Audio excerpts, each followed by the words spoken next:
gentlemen, welcome here to race number 9 of season 51 of the RTG Talladega Challenge. This is the penultimate race of the regular season, the next to last chance for drivers to lock themselves into the 10 driver playoffs, which will be taking place in just 2 weeks. I'm Seth Cole alongside of Zach Fremont. And Zach, coming into this race, a lot of our focus is going to be on those drivers around 7th down through 15th, about 34-point separation in that area. Those guys have a lot of pressure coming into this race because either they could lock themselves into the playoffs tonight or at least set the stage for next week. Yeah, there's a lot of pressure on them because there is a lot for those guys to lose. Remember, this is Talladega Super Speedway, very unpredictable. You never know what's going to happen to you throughout the course of the race. That could greatly impact your finishing position and, by default, also affect where you stand in the point standing. So those 7th through 15th guys, I think they're really trying to look over their shoulders a little bit. You got to play a little bit of defense because, you got those guys that are a little bit farther back in the point standings that, the chances of them getting up there and getting a victory are just as good. So they got to be on the lookout for those guys too. Tonight's going to be interesting. We'll see what happens as we inch toward the playoffs, so week by week. Of course, if you have a win, you're inside the top 20 in points, you automatically leapfrog everybody ahead of you into a playoff spot. And the last 3 races have been won by drivers that coming into those races were outside the top 20 in points. Tim Nafsker has won 2 of the last 3 races. Jeremy Jeffries winning the race right in between. Another driver that is inside the top 20, and if he wins here tonight, he'd be locked into a playoff spot. That's the driver that comes into this race 18th in the point standing, Sonny Tallman, and he's tonight's pre-race driver interview. Hey, Sonny, it's Zach and Seth up here in the Flatout Racing Network studios. You got us? We'll try again here. Hey, Sonny, you got us up here? I think Sonny may have been doing a little bit of pre-race preparation, shall we call it. Seth, what do you think?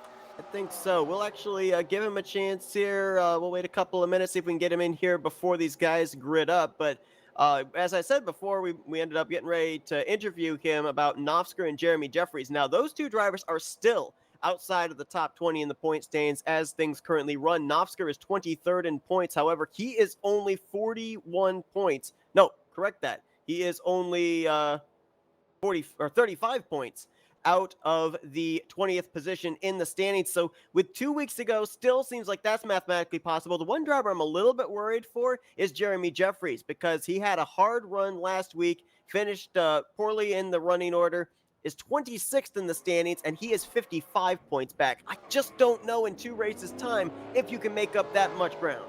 Yeah, that's going to be a really tough one. I'm not saying he can't get a win because we've seen him run out here and we've seen him run very strong and very fast. So it is entirely possible that he could eke out a win or 2 here before the playoffs and, potentially put him in position to be able to run for those playoffs. But, if he has another bad night like he had last week, again, super speedways being the way that they are, swept up in an accident, no doing of his own, just kind of a nature of the beast, and it really impacted him on points. So it's going to be interesting to see what strategy he plays here, because I would think that he would have to get really aggressive to really, solidify himself within that top 20. But one bad run tonight, that could be the season right there. Let's see if we can give one more shot here to see if we can get a word with Sonny Tallman, who is going to be starting towards the rear of the field here tonight, currently scheduled to roll off from the 26th position. Hey, Sonny, it's Zach and Seth up here in the Flatout Racing Network studios. You got us? Yeah, how's it going?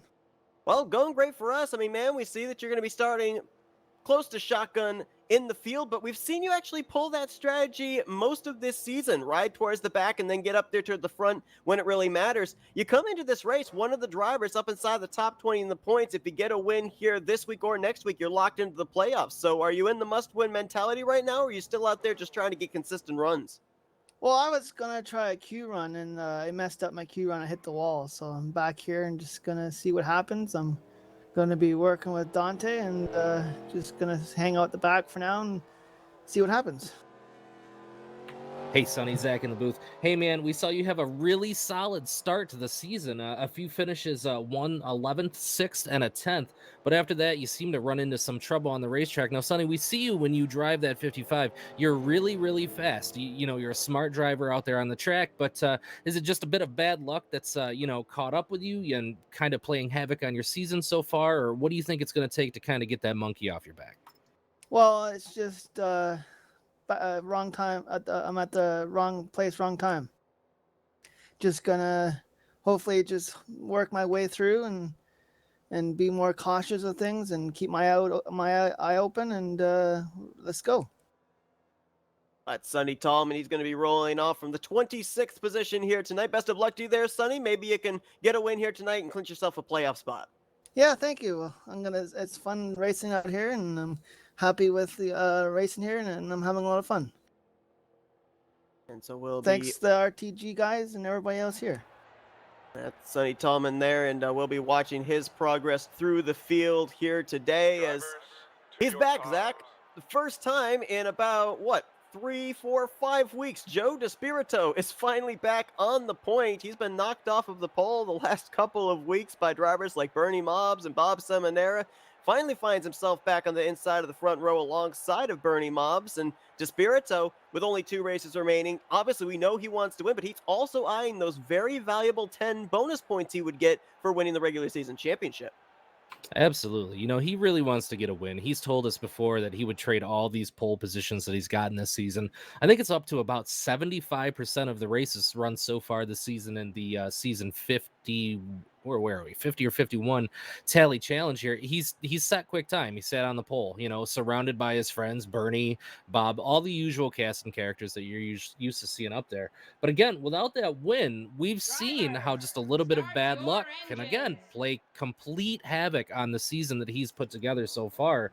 Only 30 points up, on Bob Semanero at this point. That would be an easy 30 points to lose if something were to happen early, either this week or next week. So, I would like to say he's thinking he's pretty safe right now, but in the back of his mind, he also knows this is a super speedway. If I have a couple bad races where something happens to me, that was not my fault at all, that could put me in a bad spot. So look for Joe to be up there trying to get that W finally. Yeah, he's got a couple of things to keep his mind on here tonight. Not only trying to get his first win of the season, coming into this season the defending champion, but also, as we just alluded to, trying to win the regular season championship. And he's also got the bracket series on his mind. We'll get to that in just a moment. As your starting lineup for tonight, you look up here inside the top 5. These are all drivers that come into this race inside of the top 10 in points. DeSpirito, the points leader. Bernie Mobbs, Bernie Mobbs is 11th in points. He's on the outside looking in. Chuck McClure comes in 3rd. He starts 3rd. Bob Semanero, 2nd in points, is 4th. And Josh Metallic, 7th in the standings, will roll off completing the top 5. Row 6th place going to be Bob Dixon. Row 4 is Mark Paglia and Jessica Shelton. Donnie Garrett and Grant Wesley in row 5. Jeremy Jeffries, who we just talked about, trying to make his way into the top 20. Our winner from a couple weeks ago starts 11th alongside of Billy Elliser. Tim Nafsker, last week's winner, 2-time winner on the season, is 13th with Wiley Coate. And 14th, row 8, John Godfrey and Chris Emery. Row 9 will be Dave Melson and Richard Martin, and completing the top 20 will be Manny D and Chris Elliott. Perry Bond rolls off 21st, Glenn Harrison 22nd, Bobby Farrell 23rd. 24th will be Terry Bombard, followed by Carson Crenson 25th. Rest of the top 30 will be Sonny Tallman, who we just talked to, Robbie Nisus, Stefan Martel, Mike Rogers, and Jake Crivello. Those were the drivers who took time. Starting 31st, going to be Wayne Pribnow. 32nd, Doug Woolley. 33rd, Dante Ricky. And the rest of the field will be Cy Jones, Rodney Sullins, and Jerm Lewis. 36 drivers scheduled to take the green flag here tonight. You see the Dodge Challenger pace car peels off the racing surface, makes its way down pit road. Here we are, week number 9. We're only a couple of weeks away from that playoff, Seth. I think we're about to see a really good race tonight. They've got them side by side, real slow through the trial. Well, here as they make their way to the start-finish line for the start of tonight's Tally Challenge race.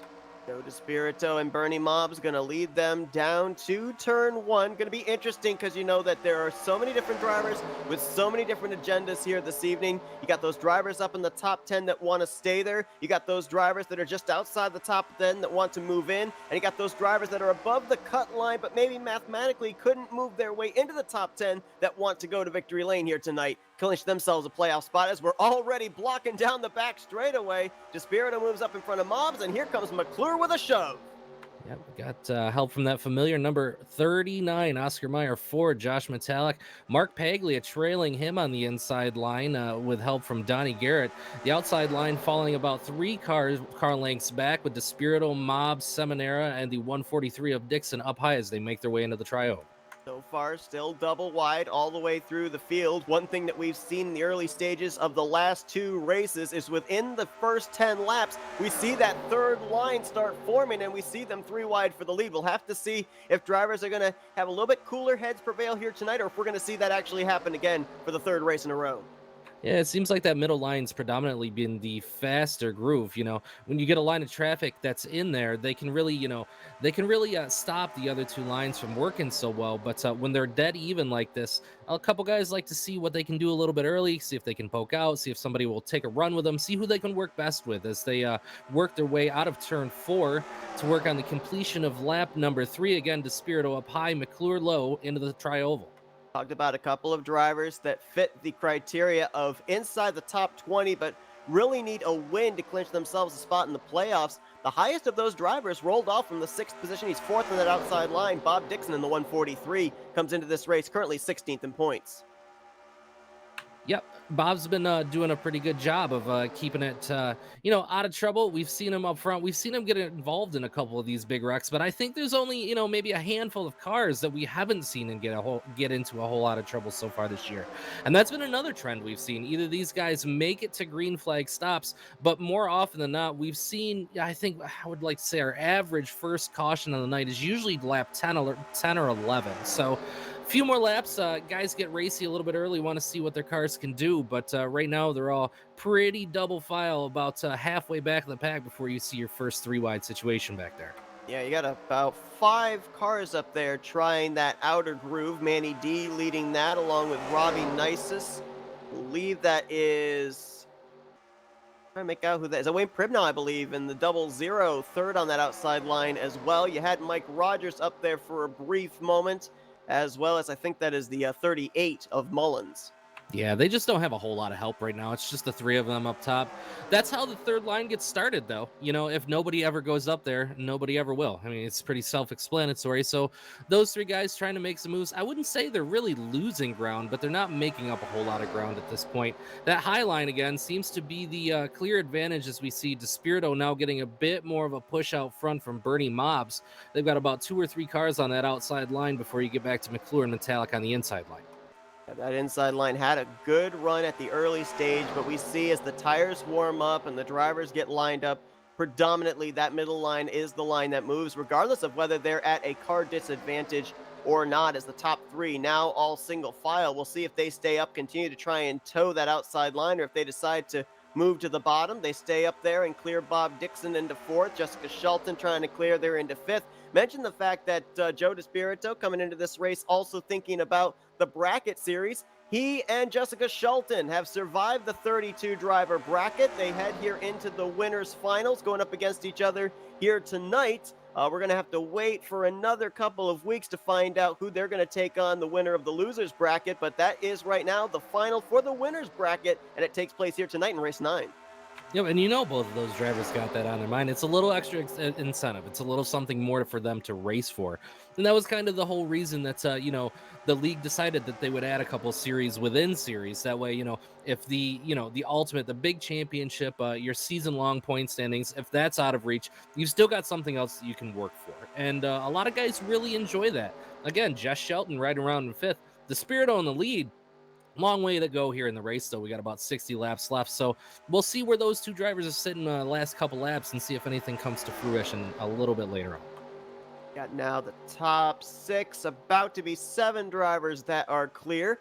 We drop back here around this double wide. Oh, as soon as I say that, Brent Wesley's actually going to jump down to the inside and try and pick up Chuck McClure and Josh Metallic, but I was going to mention there's a couple of drivers back here that are trying to work their way into the top 10 points-wise. We already mentioned Bernie Mobs running in 2nd. He is 11th in the point standings, only 8 points out of the 10th position. I see that 77 of Donnie Garrett, the Purple Machine, 5th on the inside line. He's 13th in points, and he's only 14 points behind the 10th in the standings cut line. So still plenty of time for those guys to point their way into the playoffs.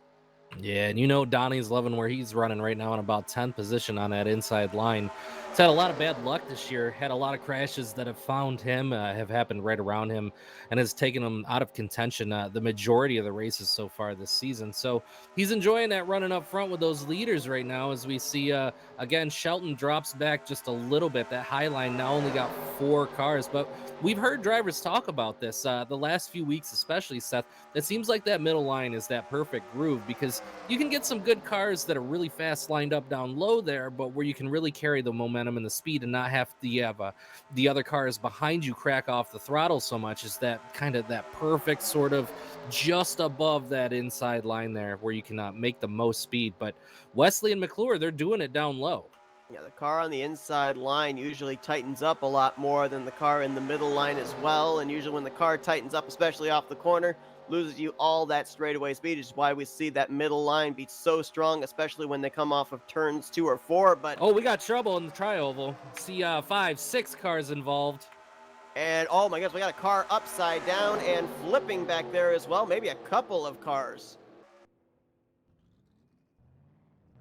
Perry Bond in the 60 is involved, as well as Cy Jones. That's Jerm Lewis that I see facing the wrong way in the 616. He might have been one of the cars I saw up in the air. I thought I saw a white machine flipping there. See Doug Willie in the 99. I know that's right about back in the pack where that 3 wide was. So it makes you wonder if they were jockeying for position a little bit, maybe a bad bump draft. But yeah, like you mentioned, did see one car up into the fence airborne, as it appears as though most of the cars at this point have pulled away.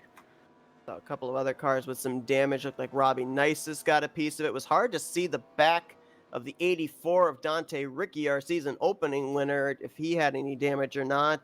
He may have just snuck through it. We'll take a look at a replay, and we had a wreck in just about the same area take place last week, exiting out at the tri-oval. And you talked about a bad bump. That's what happened last week. I almost wonder if we had the same issue happen here again, almost identical to what we had for one of our cautions in last week's race. Yeah, I saw about 2 rows up. I saw a car shoot abruptly down to the low line.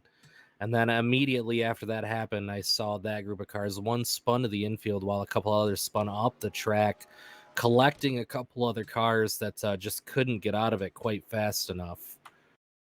Like the contact starts between the 54 of Robbie Nices and the 60 of Perry Bond. Looks like that there might have been a little bit of checkup that possibly took place there with the 54 slowing with his closing rate up to the 13. And then Perry Bond might have then got into him, not preparing for that little bit of a lift. Actually, I think there was a checkup further up there. I think the 13 actually checked up for something else. And everybody behind him just didn't really quite get the message. That was Manny D and Mike Rogers involved as well. And I'm pretty certain it was the 616 of Jerm Lewis that we saw catch some air. Yeah, so far, second week in a row, it seems like that tri-oval wreaking havoc on these competitors. It's like 5 or 6 cars pretty damaged up pretty early here, but up toward the front of the pack, the leaders did come down pit road. I think it was almost all of them. It looked like the majority of them just got fuel. Looks like Despirito came off first, followed by Bernie Mobs, Bob Semanero, Chuck McClure, and Mark Paglia coming out in the 5th position as we see the cars ahead of the leaders now. Those were the ones that were involved in that accident. I'm not sure I saw the 10 of Terry Bombard involved, so I'm not sure if maybe he decided to stay out or if he just hasn't pitted yet.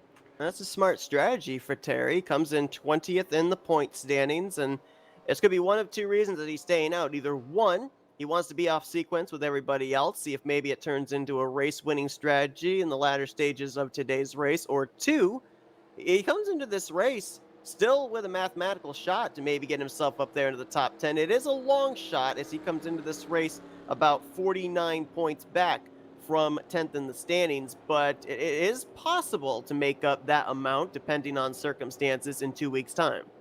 Yeah, he may have just stayed out there to lead a lap. That's entirely plausible too. As you see, he has ducked down pit road now. Again, Those other cars that were involved in that incident that we saw in the trail, we see them on pit road as well. A couple taking tires, the others just taking fuel like the rest.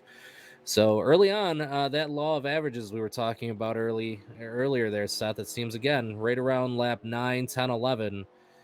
Seems to be about when we're seeing that first incident, back where they were 3 wide. So see if we can get it back together and see what happens after the restart. Still under yellow, working down into turns 1 and 2. We see all the time at the super speedways, and I've been a part of super speedway races as well. As soon as you take the green flag, you get kind of this adrenaline rush, and you feel that you have to make your way to the front as soon as possible. Then, when a caution comes out, you start to kind of settle down, and drivers start to settle into a run. I think that probably stays the same for a lot of drivers' mentalities, and maybe that's why we see a lot of these early cautions take place. But as we saw right there, it really wasn't one driver trying to wreck the other. It was just some miscommunication with the checkup that takes place on either the inside or the outside line. And, that's just typical Talladega, typical super speedway racing. Yeah, and again, that's something that we've talked about here before. Something happens a few rows ahead of you, that can take you out of a race. You wouldn't think that it would be that way, but by the time the drivers in front of you they lose that momentum, and you just don't get the message. Like you mentioned when you were watching the replay there, all of a sudden the cars in front of you are going 10 miles per hour slower than you are. And you can't bring your car to that abrupt halt, so it works its way back through the field. Cause and effect. What happens at the front will affect the back. So, and again, that also plays true. We saw a couple big wrecks last week, a couple of them in particular, right up toward the front of the pack. That's ruined a lot of guys' days.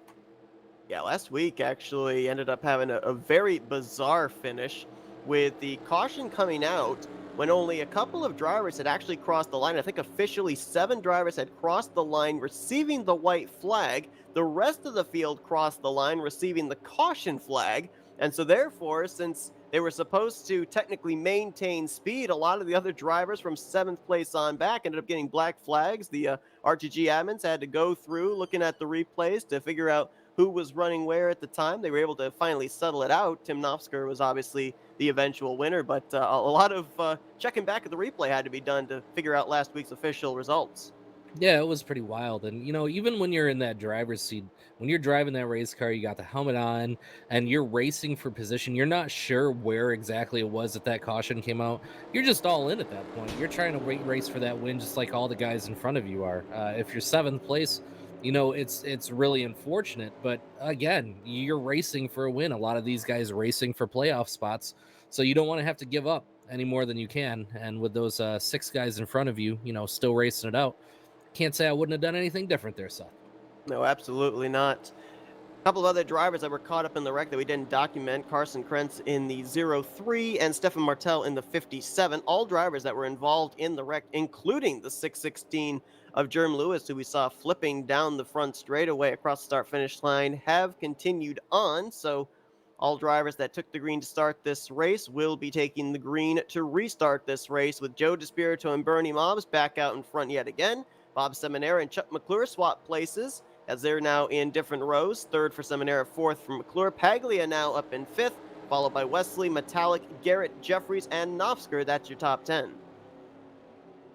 These guys are tightening the belts. You're getting ready to go again. I'll be interested to see if we saw like we saw last week, Seth. You remember we got that early caution, and then they restarted, and we got some really, really intense 3 wide racing. It was really exciting for a little while. But I think that ended up predicated when we had that big wreck up front with the leaders as well. So makes you wonder if they'll think about doing the same thing here, or if they will think back and say, that didn't work out so well for us last week. So should we change that strategy up for a bit, or should we go all out? Working lap 13 here, still pretty early. Driver's going to be a lot of fun to watch here in the remaining laps of this race. That number 43 of Richard Martin, because he's got a hope that either he or a repeat winner go to victory lane here tonight. He's the driver 10th in the standings. He does not want to have somebody leapfrog him and knock him out of a playoff position. Right now, running in the 14th position as they get ready to head back down to green on lap 13. Man, big separation with the front 2 cars from the cars that restarted behind them. It looks like At this point, Mobs in the 90 going to have the advantage, but Despirito again closing it up down on the low side with the 712 of Semanero right on his bumper. Looks like Josh Metallic, he's going to jump up into that high lane. Now 4 or 5 cars up high. Semanero and Paglia now the only 2 left down low. McClure going to look even higher than that. It's going to be 3 wide at the 3rd position as they work into turn 3. You called it. 3 wide last week after a restart, and they're 3 wide again after the first restart this week as McClure, Wesley, Metallic, Jeffries, Garrett, and Nafsker all forming that high line, trying to get those guys in the inside line, led by the pole sitter Despirito. Yep, and Mob's tucked in there, pretty comfortable in 7th. Oh, we got trouble again in the tri-oval. 1-2 cars off the track. Everybody saves it. I couldn't see exactly who it was, but I saw one definitely going through the grass, kicking up quite a bit of dust there. Trying to look and see the only drivers they might have possibly been. Maybe the 7 of Cy Jones or the 16 of Jerm Lewis, who looks like he's slightly slow, but then again, he flipped on the front straightaway. Most everybody looked like they were in the same vicinity. The field is kind of broken up, though, from about the 14th position on back, so maybe it was in the midway portion of the pack. Yeah, I couldn't see exactly where it was, but it looked like 2 or 3 cars got tangled up. Great saves by all drivers. Lots of heads up driving there. They saved it from being another big pileup, which I thought for a moment it might have been, but everybody getting pretty sorted out here. Again, double file back to about 14, 15 spot before we see a rung of single file cars. It looks like they're being led by the 84 Dante Ricky. It looks like the 13 Dave Melson behind him. They're catching up to this lead pack pretty good, though. It looks like, even though a lot of them are single file, that may have actually played to their advantage in catching back up to this lead pack.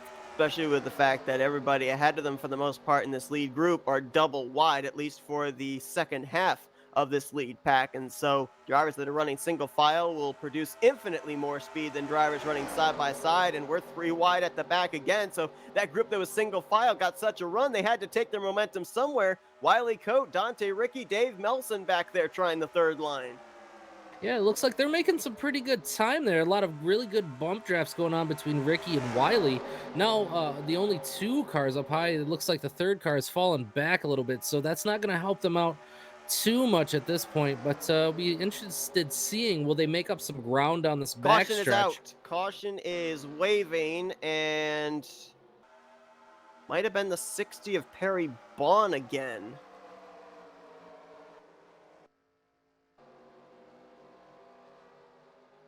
Didn't see any smoke.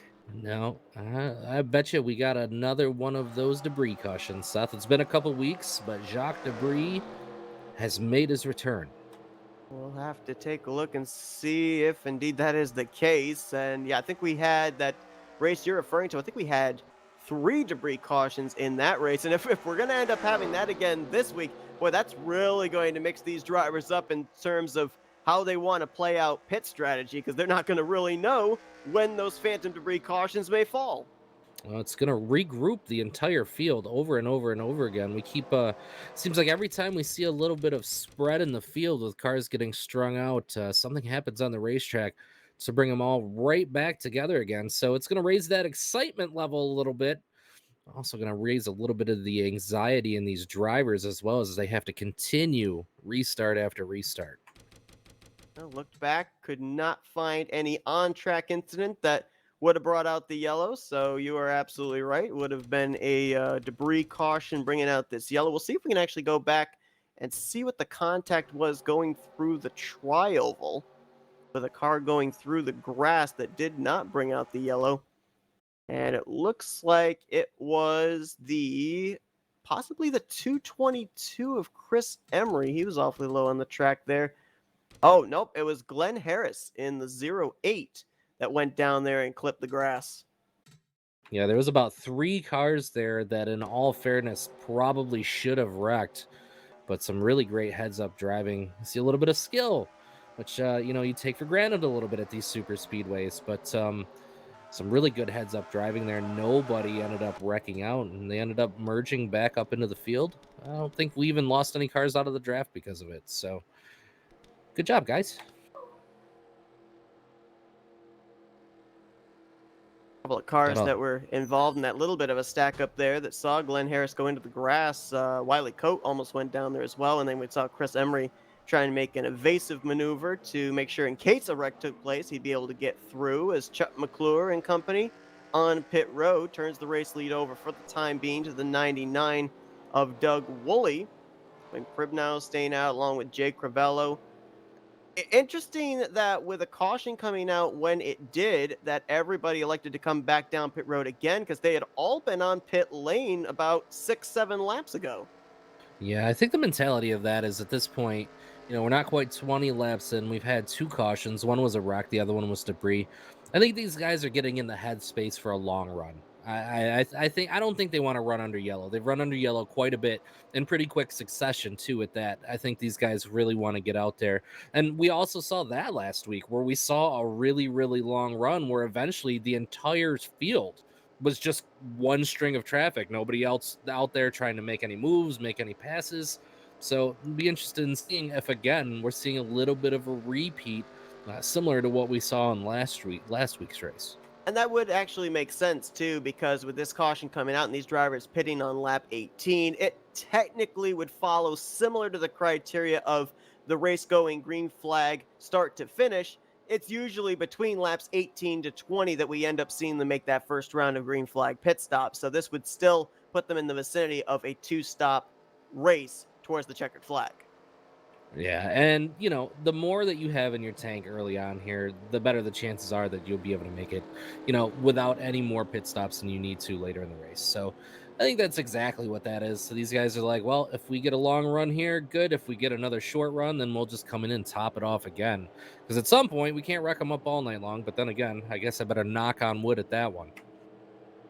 Well, last week, a lot of drivers, a lot of our top contenders for the race win ended up running into some issues, some due to being involved in wrecks, but one driver ended up finishing poorly, not involved in a wreck at all, and that was Bob Semanero, whose trouble started all the way back on the pace lap when he had some pedal issues where his pedals could not connect. He ended up having to connect a different set of pedals and fell multiple laps down as a result. Now, while there were cautions that came out, there were not enough. One caution short of him getting back on the lead lap because of that poor finish. He now comes into this race 30 points behind Joe DeSpirito. So, it was a great points battle that was going on between DeSpirito and Semanero, with Semanero having 2 wins to DeSpirito's none.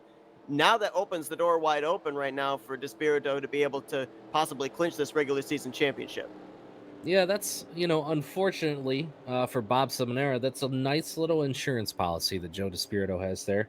That 30 points can go a long way. At this point of the race, everybody's still in the field, but, the farther along this race goes, the more chances you have of an incident happen, taking out more and more cars, the better he's going to feel. He just needs to make it, which is something that he's done all season long. I believe his worst finish is a 6th. So he's only got one finish outside of the top 5. And, that pays dividends and it shows in the points. I believe he has an average finishing position of around 4th place. And so definitely been very consistent here this season. But Chuck McClure was the leader when that caution came out. He'll be the leader when we go back green. And we've seen number of alliances take place this season. We, of course, know that the Florida boys all work together, but we've seen some alliances take place between McClure and Wesley, Metallic, Nafsker during the course of the last few weeks, and you see all of them all appear together again. It was Wesley and Metallic who helped push McClure to the lead just moments ago, so we're starting to see here now, I think, kind of I help you, I help myself. McClure and Metallic and Wesley, they all are right now in good position to make it into the playoffs. They want to make sure that they keep themselves there. Yeah, absolutely. You have to have friends out there. If you get stuck out there by yourself, there's not a whole lot of moves that you can make. You don't have guys that want to go with you. And, it really makes it hard to get past those 5, 6, 7, 8 drivers that, all work really, really well together. If you've got nothing to combat them with except for yourself and yourself alone, you're just kind of stuck. There's not a whole lot you can do. But look what we got in that P1 spot right now. We've got Jeff Crivello in that number 56 Mopar Dodge. If you remember last week, Crivello ended up having a car land on his rear deck lid that flipped out of the tri-oval. So Jeff putting on a pretty good showing tonight. Got that P1 right now as they work their way onto the Alabama super stretch here. Pace lights are off, so we will be going green again next time by. Yeah, while everybody else coming to pit road now, planning for the possibility of a long run, Crivello is maybe the only driver in the field that's planning for a short run. He was on pit road under the last caution, stays out this time to lead them to the green. But if we go green for a long period of time, he's going to have to lobby to a couple of other drivers to maybe pit early to come down pit road with him, because I think he's going to be very lonely making a green flag pit stop all by himself. Yeah, absolutely. So we'll have to see how that plays out. If there's anybody else that would be willing to work with him, but I can't imagine at this point anybody's going to want a short pit because then again, who knows? They may be only a few laps short. So if he has to come down and get gas, he might end up hitting some guys that come down here with him. But Jeff's no slouch. He can run really well at these super speedways. It's all going to depend on can he find somebody that's willing to give him a good push to keep him out there. So I'll be interested to see what happens once the green flag comes back out. Yeah, it's going to be interesting to also see about these drivers that have all been kind of working together since the drop of the green flag, how they're going to try and formulate their lines back up, because they're all kind of in different rows, kitty corner to each other. So a lot of wheeling and dealing and deciding of who's going to be where to formulate up those lines again going to have to take place here as these drivers work their way up to speed, as Crivello and McClure are going to lead us down. Green flag is back in the air. We're closing in on the third of the way mark, and we have two more pit stops we know these drivers are going to have to make. Yeah, and I wouldn't be surprised. Like you mentioned, there's not a whole lot of team cars, guys that we've traditionally seen running together a lot this season that are lined up together. So it makes me wonder if we might see another situation where we get a little bit more three wide as drivers work on trying to find the bumpers of the people that they prefer working with most. Heading down into turn three, Crivello still with the lead down low, being pushed by Grant Wesley. Chuck McClure and Joe DeSpirito trying to make moves up high in that middle line, though. And now we start to see that outside line getting a run through 3 and 4, with McClure trying to bring DeSpirito and Jeffries along with him. But for the moment, by about half a car length, Crivello still has the advantage on the inside. A couple cars dancing in the middle of the pack, trying to figure out where they want to go, if they want to stay in line or maybe move up to that third lane. But everybody pretty much staying in order. We haven't seen positions shuffle too much here, as they're pretty much side by side by side by side for about 11 rows before they break off in their single file in the middle portion of the racetrack. Doesn't look to be any clear advantage to the middle or low line at this point, though. And I say that, and the 17 gets a good push out in front, but we'll see if he can maintain it here heading into turn three. The fourth on that inside line, that's Tim Nafsker. He's looking to go to victory lane for the third time in 4 weeks and for 2 weeks in a row. And if he goes to victory lane here tonight, not only does he continue to make a case for himself to mathematically work his way up into the top 20 in points, but if he does manage to get in the top 20 in points, he becomes the number 1 seed. Well, actually, I should say the number 2 seed to Joe DeSpirito, who's of course going to probably have those 10 bonus points for the regular season championship, but he's going to leapfrog Bob Semanero and Grant Wesley, who are 2-time winners this season. Yeah, and that's so frustrating when you're Joe DeSpirito to put together a season like you have and to have a guy that's only run, maybe half of your schedule come in and then get seated ahead of you in playoffs. It just, it gives you an idea of how hungry he is. He wants that win. He almost needs it at this point. I mean, he's going to be in the playoffs one way or the other, no matter how you look at it.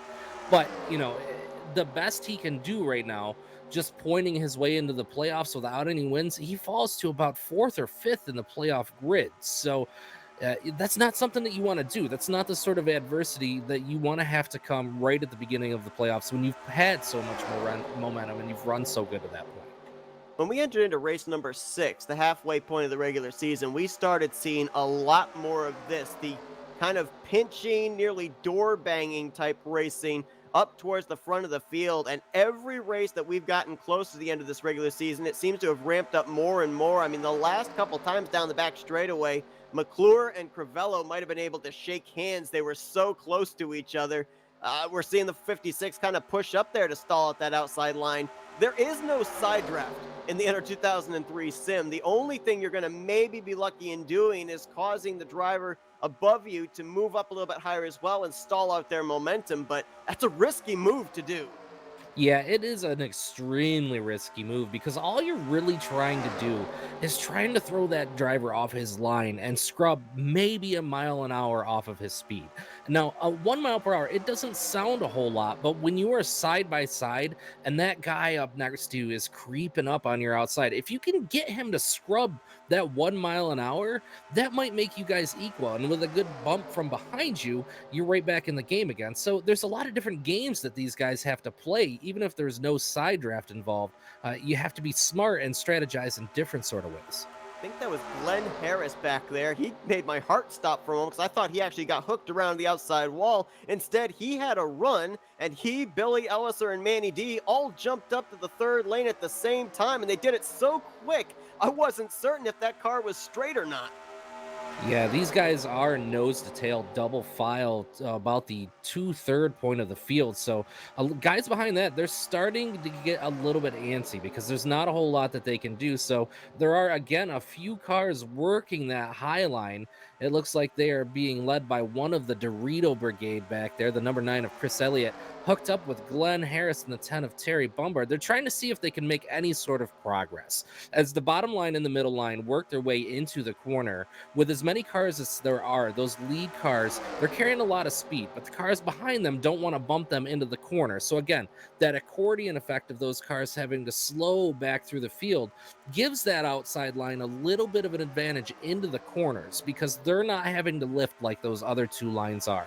So we see they're hanging tough up there. They're not making a whole lot of time, but if you look, they're also not losing that time up there. If they get one more car maybe that would poke out there and give them a little bit of a hand, I think they could really start making some moves. So watch that third line. I don't think they're done yet. Yeah, and what we've seen as well is when that third line forms, usually it gives the advantage to the inside line because you got drivers from that middle groove that want to go up there to that third line and pick up that momentum. That leaves fewer drivers in the middle line to be able to counter against the inside line, which for the most part, they're pinned down there. They don't have much of a choice but to push each other. Yep, again, and that's one of those spots off of turn 4 and off of turn 2 on this track where that low line is at slightly more of a disadvantage than that middle line is because you've got to scrub just a little bit more speed because you're putting that much more wheel into your car. So, but I gotta say, at this point, the 56 of Crivello and the 88 of Grant Rusley, this is probably one of the better runs that we've seen the inside line be able to maintain on that outside line. As you see them go up about a half, nope, they're up an entire lane now, leaving that bottom lane open. So are they trying to push that upper lane up toward the wall a little bit more, trying to get them to scrub some more speed, you think, Sleth? I think it's a combination of that as well as being able to arc it a little bit better into the corner, carry a little bit better corner entry speed. When you enter in low, as mentioned, the car kind of wants to push up, and that usually scrubs off speed from the center of the corner to the exit.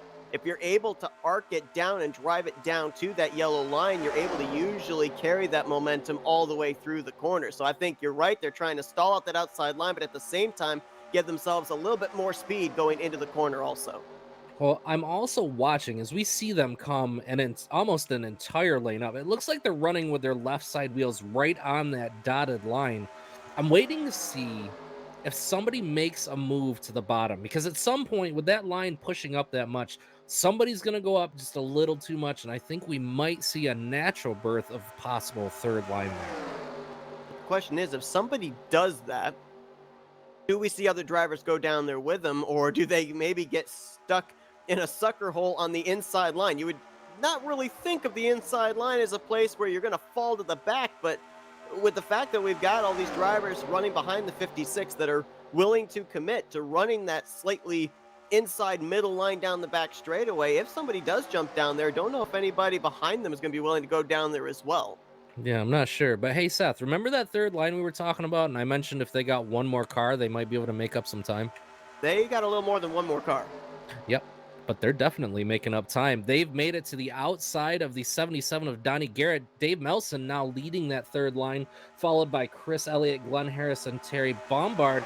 They're about, I would say, about 9th position now. But again, they're clearly to the outside of the 77 of Garrett. So they're surging forward right now. That middle line might actually be in trouble because it would look as though that top line now having more cars than that middle line does, just 5 cars deep. Got the 5 cars in the middle line. You actually have another car up on that top line. That's the 55 of Sonny Tallman, who we talked to pre-race. Started from the 26th position. And look, oh, wow, Metallic out of shape there as they're still stacked up 3 wide. And that's going to be McClure clearing for the spot. I'm looking at the lap counter, too. And if my calculations are right, that 56 of Crivello, he's less than 5 laps away from having to come to pit road. Yeah, he's going to have to definitely come to pit road here real soon. And you know he's watching that fuel gauge close. If he's going to be the only guy that's going to have to pit from the inside line, obviously the inside line is where he needs to be right now. But the second car in line immediately behind the 17 of McClure with Wesley hot on his back bumper could get a little bit of sketch. But Dave Melson now to the outside of the 8 of Jeffries. Looks like these guys now only 3 cars remaining in that middle line, and they're falling just a little bit farther back. But we saw it coming, Seth. We had a feeling that they were going to build up cars on that third line, and once they did, everybody went out there because they saw they had a clear advantage. They made a lot of ground up in a very little amount of time. Terry Bombard just moved from the top to the middle, and I'm really impressed with the fact that Joe DeSpirito was able to push Chuck McClure out in front there because there were only about 4 or 5 drivers in that middle line. I thought they were going to start falling back, but McClure, big trouble! And there's going to be a huge wreck coming to the start-finish line. It looks to be only 6 cars. Oh my 6 goodness. cars, Seth, that made that through it. The entire rest of the field caught up when the 24 was turned sideways and went back up across the racetrack.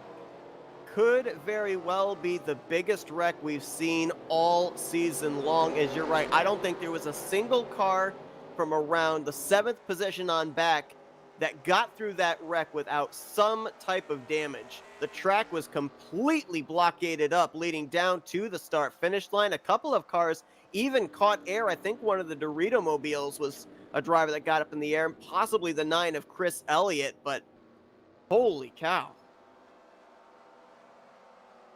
Big wreck.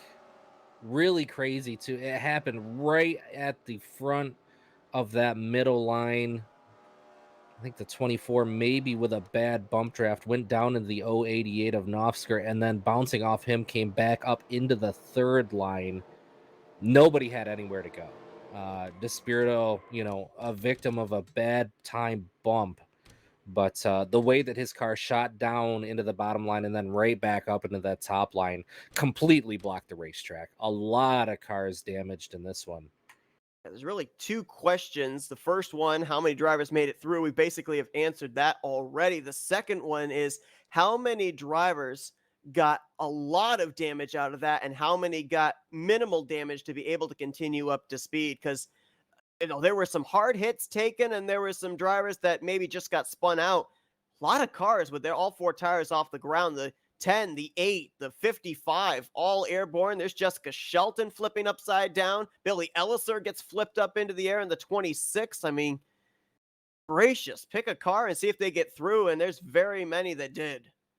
And again, as we've mentioned, Seth, huge points implications with this wreck here. I'll be interested in seeing who can get that damage fixed up as best as possible. As I can confirm, Dave Melson, now running in the 6th position, was the final car to make it through that wreck from 7th place all on back, all involved. Big game changer in this race as we are only halfway through. I see Jeremy Jeffries in the 8. Big time damage on the right side of that car. Other cars trailing behind him.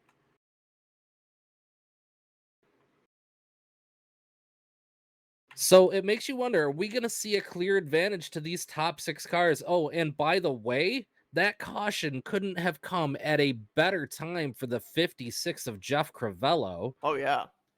Still sitting in 2nd place behind Chuck McClure here.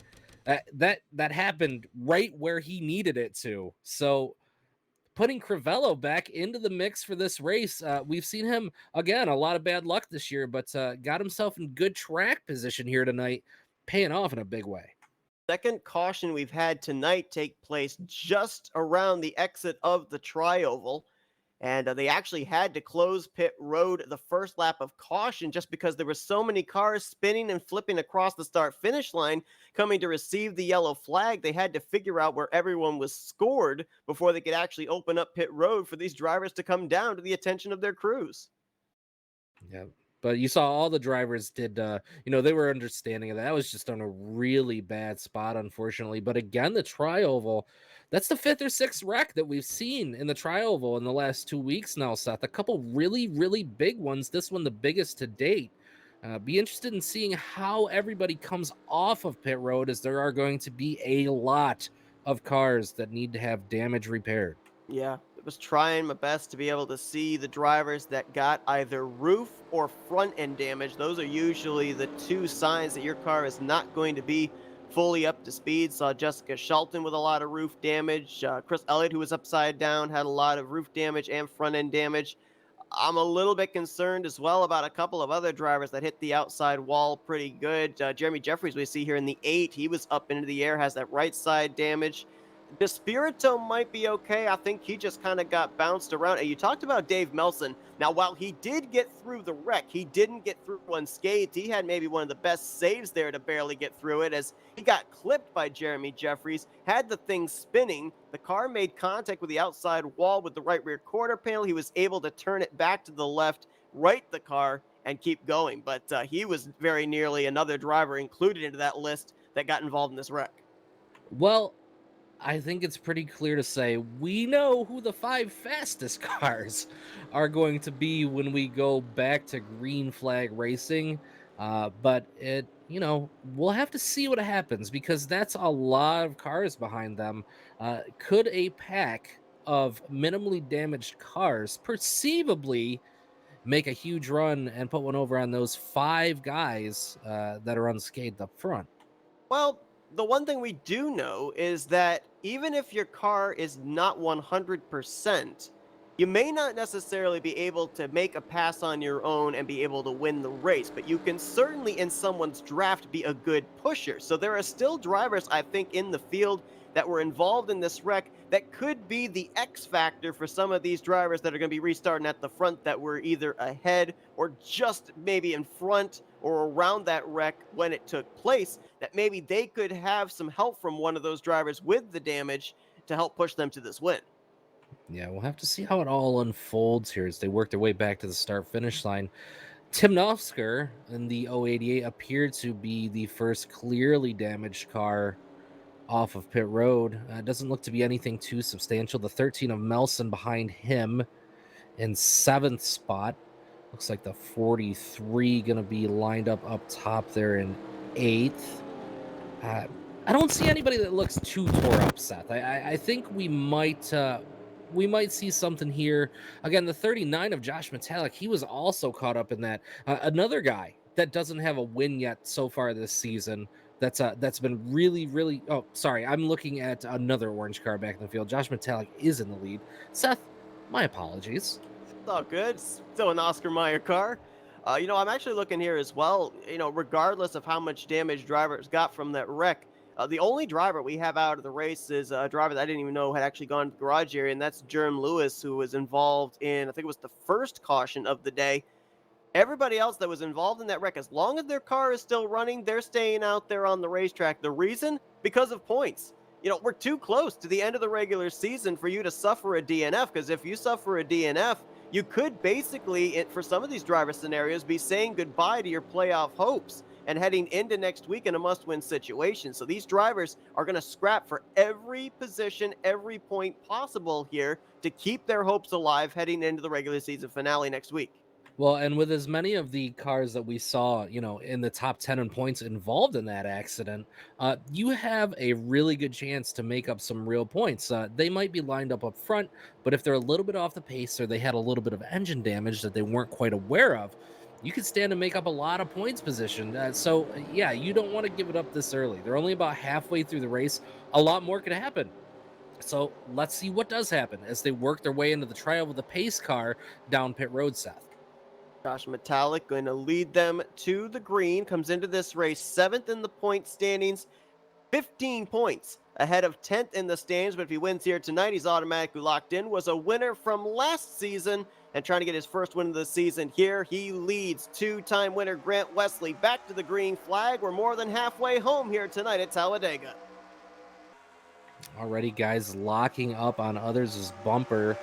You see, the first, the car 7th, 8th spot there, you see them break apart just a little bit. You're always just a little bit weary after a wreck like that, not knowing exactly who has what damage, who might be a little bit more off the pace than others. So guys being pretty considerate there, not getting too far up the rear ends of anybody else. And again, they'd be 2 by 2 down into turn 3. Grant Wesley leading the field over the 17 of Chuck McClure. Yeah, we saw a lot of drivers jump up to that middle line. Josh Metallic and Donnie Garrett were not fortunate enough to be able to get up there in time. They're starting to fall back as Wesley, McClure, and Nafsker clear for the top 3 positions through the tri-oval. And we see Tim Nafsker. He was involved, but his car certainly doesn't look like it's running too bad at this point. We see the 56 Jeff Crivello now ducking back down to the inside line, now back to the middle. It's almost like he can't quite figure out where he wants to go, but at this point, the 39 is on his left rear quarter panel, so he's going to have to commit to that middle line. The 43, Demar, he's doing pretty well there, looking at the back bumper of the 088. Crivello now the lone car on the inside line. Metallic's fallen just a little bit farther back. Makes you wonder if maybe hasn't quite had the bump drafts from, some of those more damaged vehicles that are behind him. Martin 10th in points, the kind of driver on the bubble line right now, doing exactly what he needs to do, now in the top 5. And going back to Tim Nafsker, you can see he's got that little bit of damage on the front end of his race car, but with it being moderate damage in this league, sometimes you can get involved in a big wreck, and as long as you kind of pinball around with light contact and nobody really runs into you at high velocity, you can actually still be up to speed. It's almost as if you don't have any damage at all. So I think that 088 is perfectly fine. Yeah, he's not looking to be struggling too much at all. To see a little bit farther in the back in the pack, I saw a couple cars looking like they might be interested in making it 3 wide, but everybody settled back into 2 by 2 again. Looks like the 24 of Joe DeSpirito trailing the 711 and the 99 of Doug Woolley on that high line.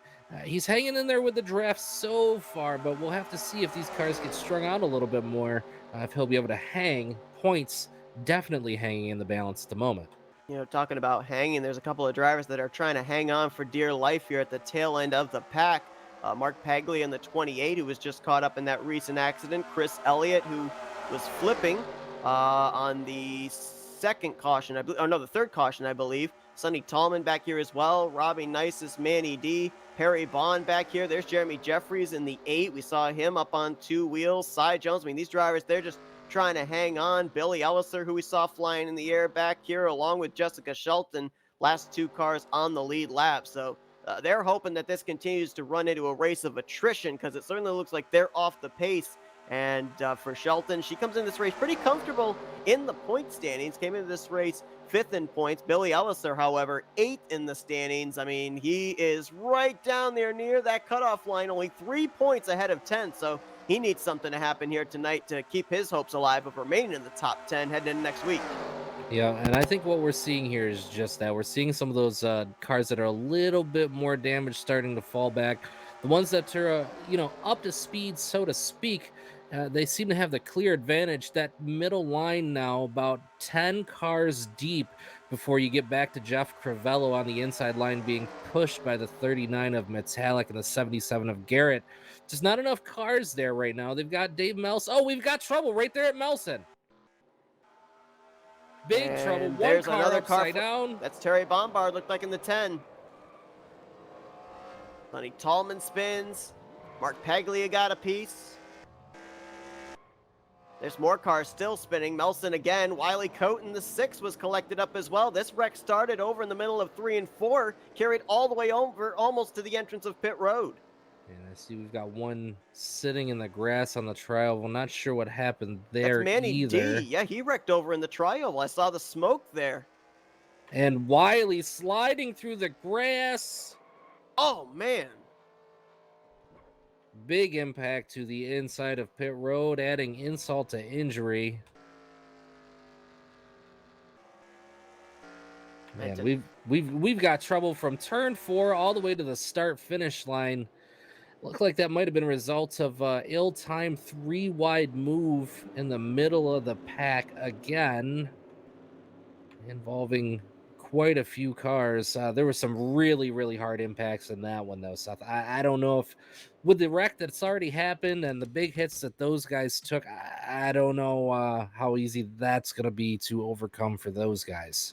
Talladega here tonight, it's almost like it understands the point scenarios and the playoff scenarios coming into this race, because it's kind of been picking and choosing who it wants to put in these difficult situations. If you look at the drivers that are going to be involved in this wreck, Terry Bombard came into this race the last driver who points wise could win his way into the playoffs, 20th in the standings. Dave Melson came into this race with a mathematical shot, 14th in points, to work his way up into the top 10 here tonight. Okay, so something that we've talked about a lot this season, Seth, something farther up in the pack affecting drivers 10, 11 spots back from them. When you get to the replay, take a look at the contact between the 7-Eleven and the 24 of the Spirito. Looked Yep. like John Godfrey may have had to get out of the gas quite a bit to avoid bumping Wooly. I thought the 24 was going to go around there, but by the time that momentum loss got back to the 08 of Glenn Harris, there was just nowhere for Terry Bombard to go. Harris comes down into the 13. The cars, again, as we've seen before, go back up towards the wall.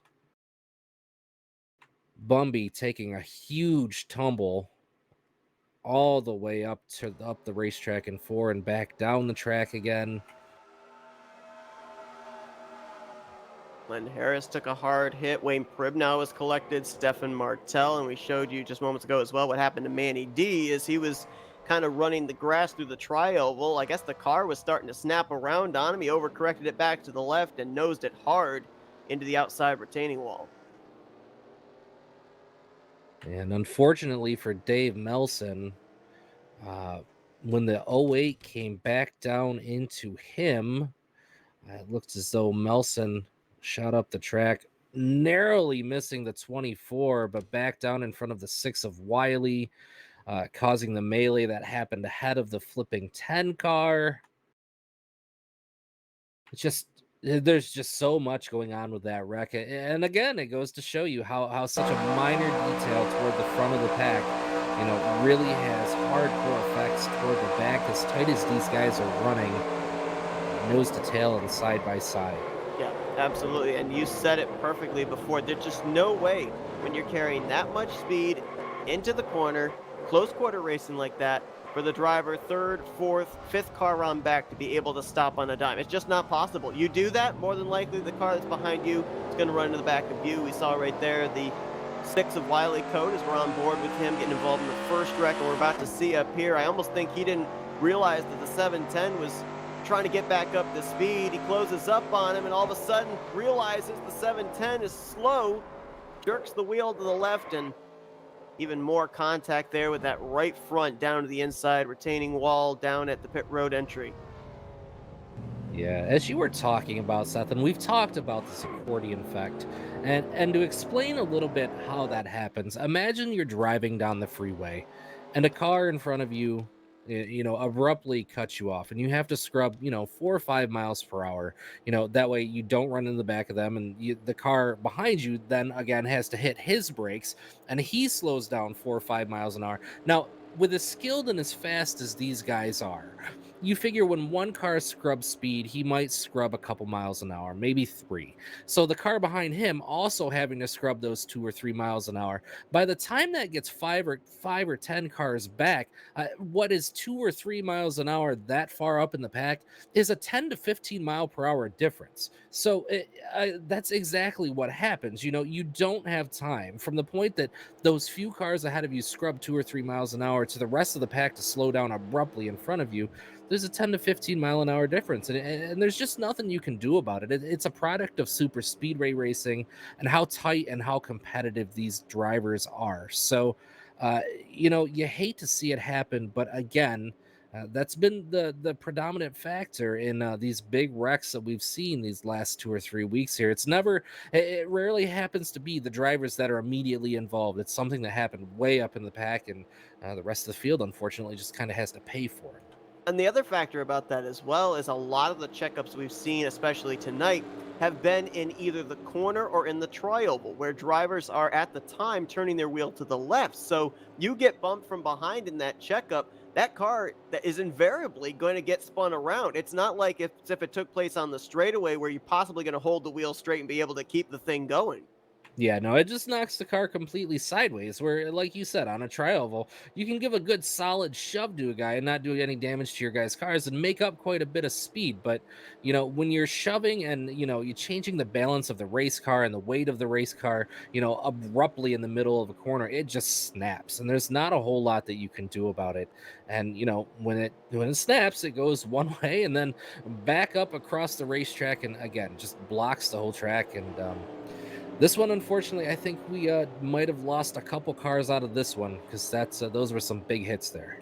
Yep, two drivers out of the race at this point in time. Mike Rogers has taken his car to the garage area. I think he may have been out of the race from the previous wreck, and Terry Bombard has now taken his car back behind the wall, getting caught up in this most recent wreck. So 33 drivers will be taking the green flag here for this restart, and this restart lap very interesting because we're going to be going back green with 21 laps to go. Why is that interesting? That's about the furthest these drivers are able to make it on a green flag run. And everyone was on pit road under this caution period. So if we do manage to go green to the end, some of these drivers might be having to save just a little bit of fuel here, and it could turn into a very interesting fuel strategy race in the closing stages. I think if you're in the mid part of the pack, farther back, and you've got a car that's not too badly damaged, you're pretty comfortable right now. You might be able to make it 21 laps. I would say 20 is a pretty hard cutoff, but you might be able to make it 21 with a little bit of drafting help.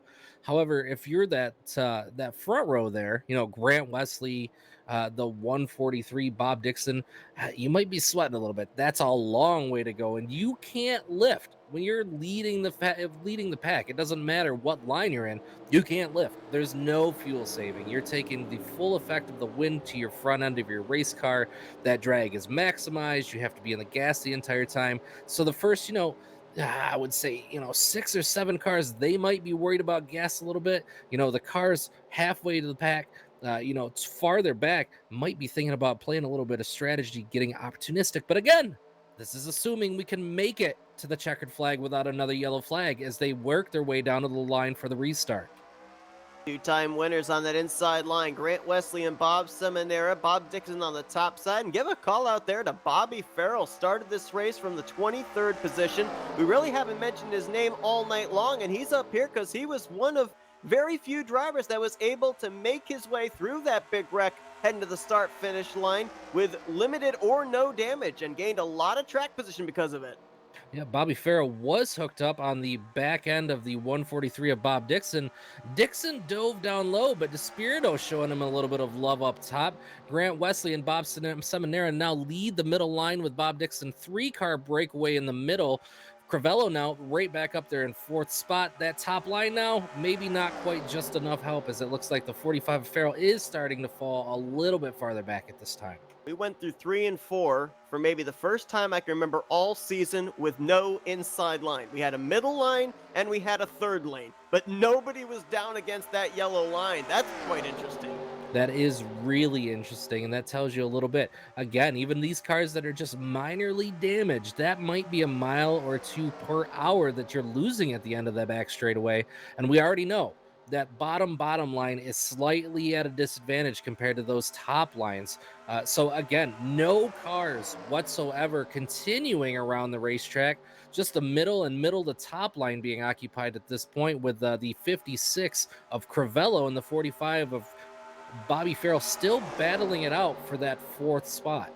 Now, I was really watching these guys, especially the race leaders, under pacing here, because with how close it was looking like these drivers might be on fuel, I was wondering if we were going to see some of these guys clutching under pacing. And I can't really honestly say I saw any of the cars bogged down, which is the clear indication of saving fuel. So I'm almost wondering if maybe these guys really believe the fact of either that we're going to have another caution, they'll have another opportunity to pit, or even if they saved under pacing, that they can't quite make it, that they're still going to have to make another pit stop as Man. Nafsker was into the wall back there. Man, he got into the wall. I thought he was going to tag the 50. Oh, and the 57 continuing to push him up the racetrack. Nafsker again into the wall, coming off. I can't imagine he doesn't have at least a little bit of damage. Yeah, quite a bit of damage, it looks like, on that right side at this time. Yeah, Tim Nafsker looked like he was up to speed when we saw him earlier. And now with a lot of damage, you said, you can see it right there going through the tri-oval on the right side. Nearly got wrecked again when he came off the wall into the 17 of Chuck McClure, but we managed to dodge a bullet there, move back up closer to the front. They continue to race side by side. Bobby Farrell was side by side with Jeff Crivello for 4th, but now that outside line has dropped back to around the 6th position. Yeah, Demar in that 43. He's got a really good run, man. Like to see him have a good run as he's trailing the 56 of Crivello. The 45 of Farrell, he's hanging tough up there. You know, he's got some good drafting help in the form of the 24 of Despirito, but with nobody pushing that 24 car, they're just kind of stuck in that high line at this point. You really got to connect those bumpers and make speed. Oh, trouble again in the tri-oval. This seems to be the trouble spot all day. Stefan Martel, Perry Bond collected up as well in that one. Billy Elliser in the 26 is spinning. Mark Paglia, Wiley Coate. There's another car facing backwards back there as well. Can't make out. That's McClure in the 17. Man, a lot of really fast competitive cars tonight. And it looks like the 17 of McClure might have spun across the nose of Cy Jones. Those 3 cars coming back up the track. Mark Paglia, we saw the entire underside of his car. Perry Bond hard into the 57. Melee in the tri-oval. Paglia took a pretty good tumble past the start-finish line. Paglia, another guy who's put together a string of recent really good runs here to put himself back in contention for points, but taking that many tumbles, that's not looking like it's going to fare too well for him tonight. And we were wondering about the possibility of whether these guys can make it on fuel or not. I think we're going to get a pretty good idea if they come to pit lane here under this yellow.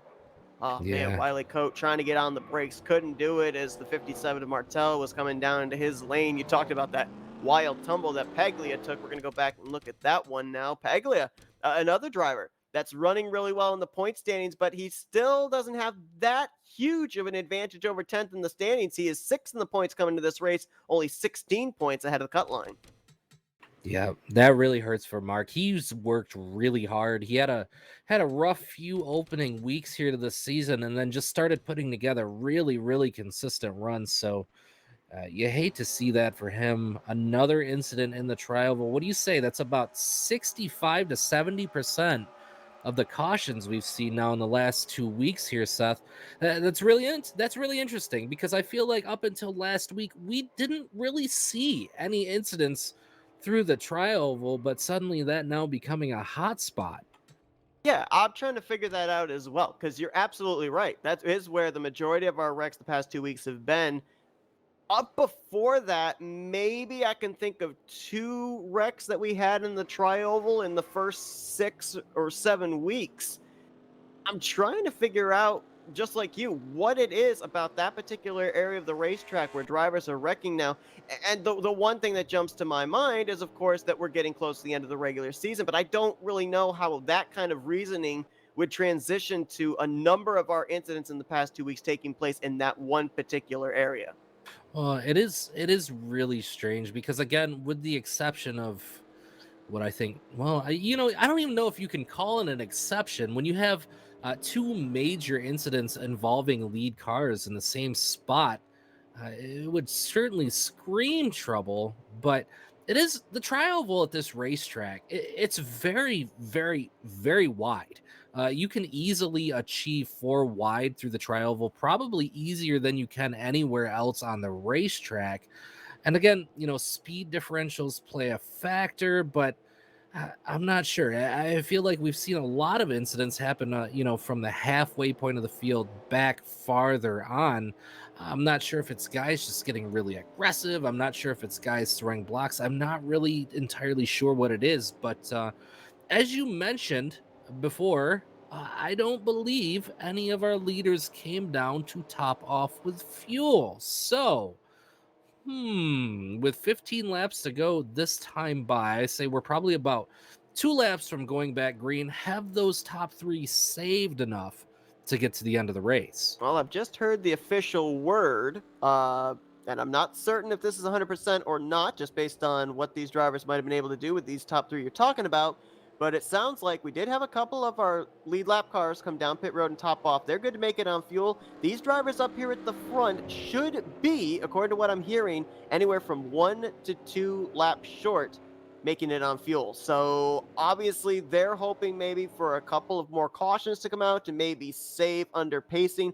No doubt they are feeling that right now with the cautions we've had the last couple of laps, track position is more important than coming down pit road and putting yourself back in that hornet's nest. Yeah, and I think though that 1 to 2 laps off from making it would be entirely accurate. And the hornet's nest that you referenced, I don't know if I want to be one of those top cars that has no damage, mired toward the back of the pack with cars that you're not exactly sure how they're running or if they're completely back up to speed or not. So maybe a little bit of strategy, but if this goes green the rest of the way, how does that strategy play out for Grant Wesley, Bob Semanero, the 143 of Bob Dixon, the 56 of Crivello? Do they all pit together? Will they try to short pit it? Will they try to make it to the end?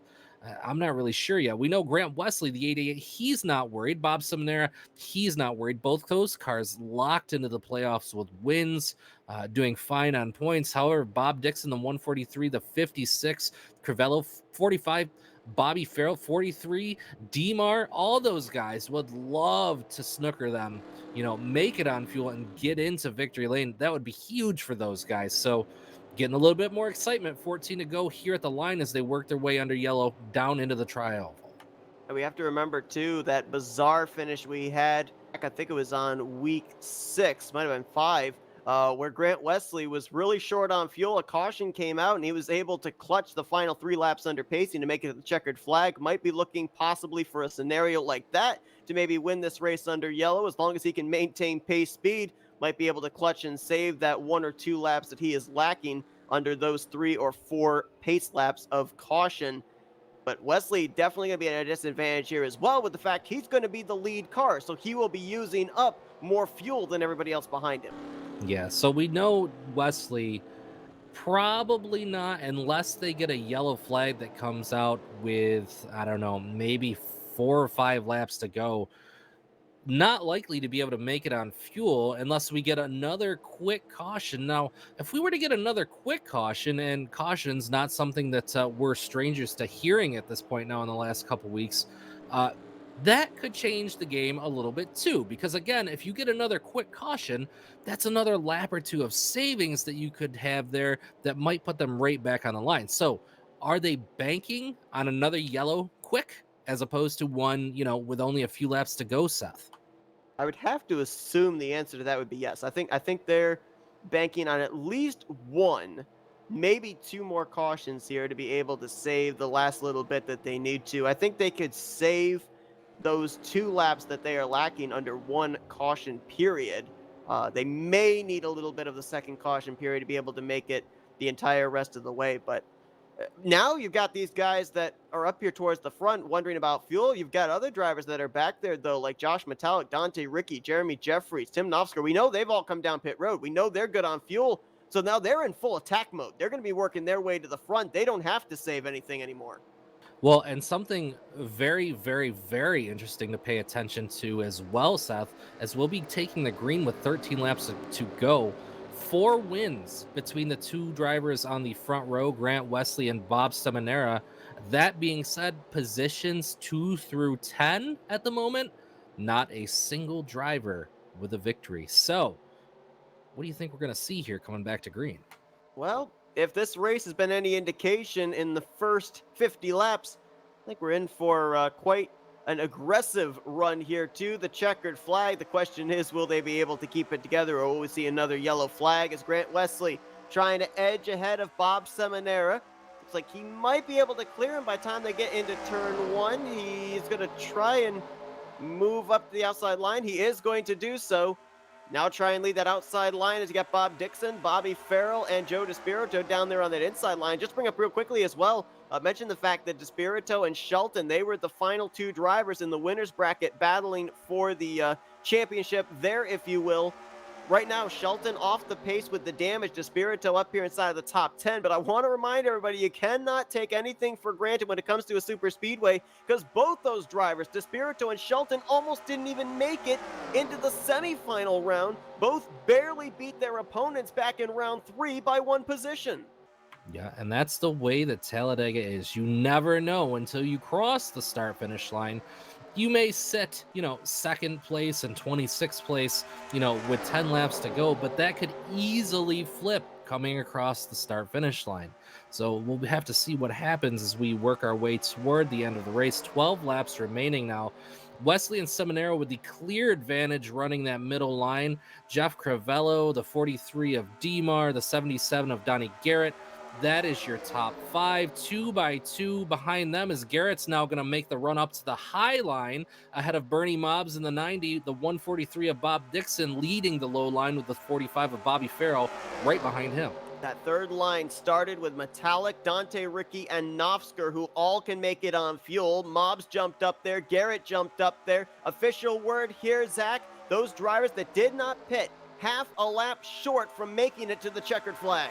Okay, so what they're waiting on right now is a yellow flag, because the pace that they are setting out front, the 88 and the 712, again, they cannot lift. There is no possible way for those drivers to save fuel.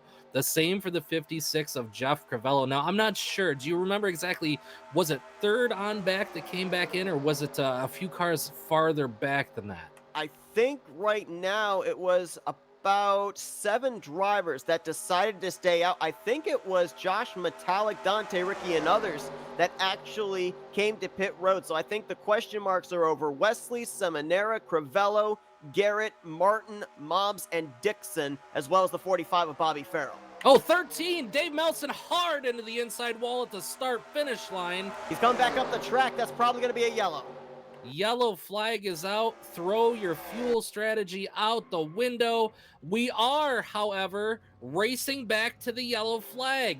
Donnie Garrett now with the run on the outside line, the bottom line, or the middle rather, I should say, the 88, 712, 56, and 43. Only 4 cars deep. Garrett now to the upside of the 712. He's going to fall back just a little bit. Semanero now making the move for the run on the bottom. This is an important battle too, because this is more than likely going to be the battle for who's going to lead them back to the final restart of the evening. Garrett up top, 3 wide. Semanero on the bottom. Wesley with no help. Who's going to get it at the line? It's going to be the Mystery Machine by a little less than a full car length. Semanero leads him back to the caution. I believe Jeff Crivello got to the line second ahead of Donnie Garrett, Bernie Mobbs, Demar in the 43. We see the 088 of Tim Nafsker has also made his way back into the top 10. So fuel strategy no longer an issue. Now you've just got to think, where is everybody going to rack them back up? And are we going to see some drivers trying to make it to the back? Oh, we've got trouble in the middle of the backstretch. See a car spun down to the inside. John Godfrey in the 711. Man, it's just been a really weird night here at Talladega.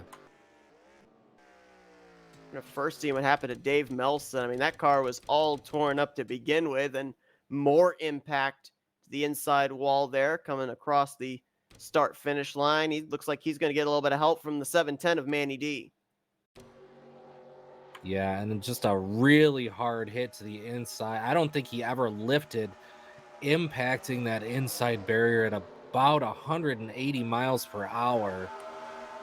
To be completely honest with you, Seth, I can't believe that car is still running Vicious hit at the bottom, sliding back up across the track for another hard hit to the outside line.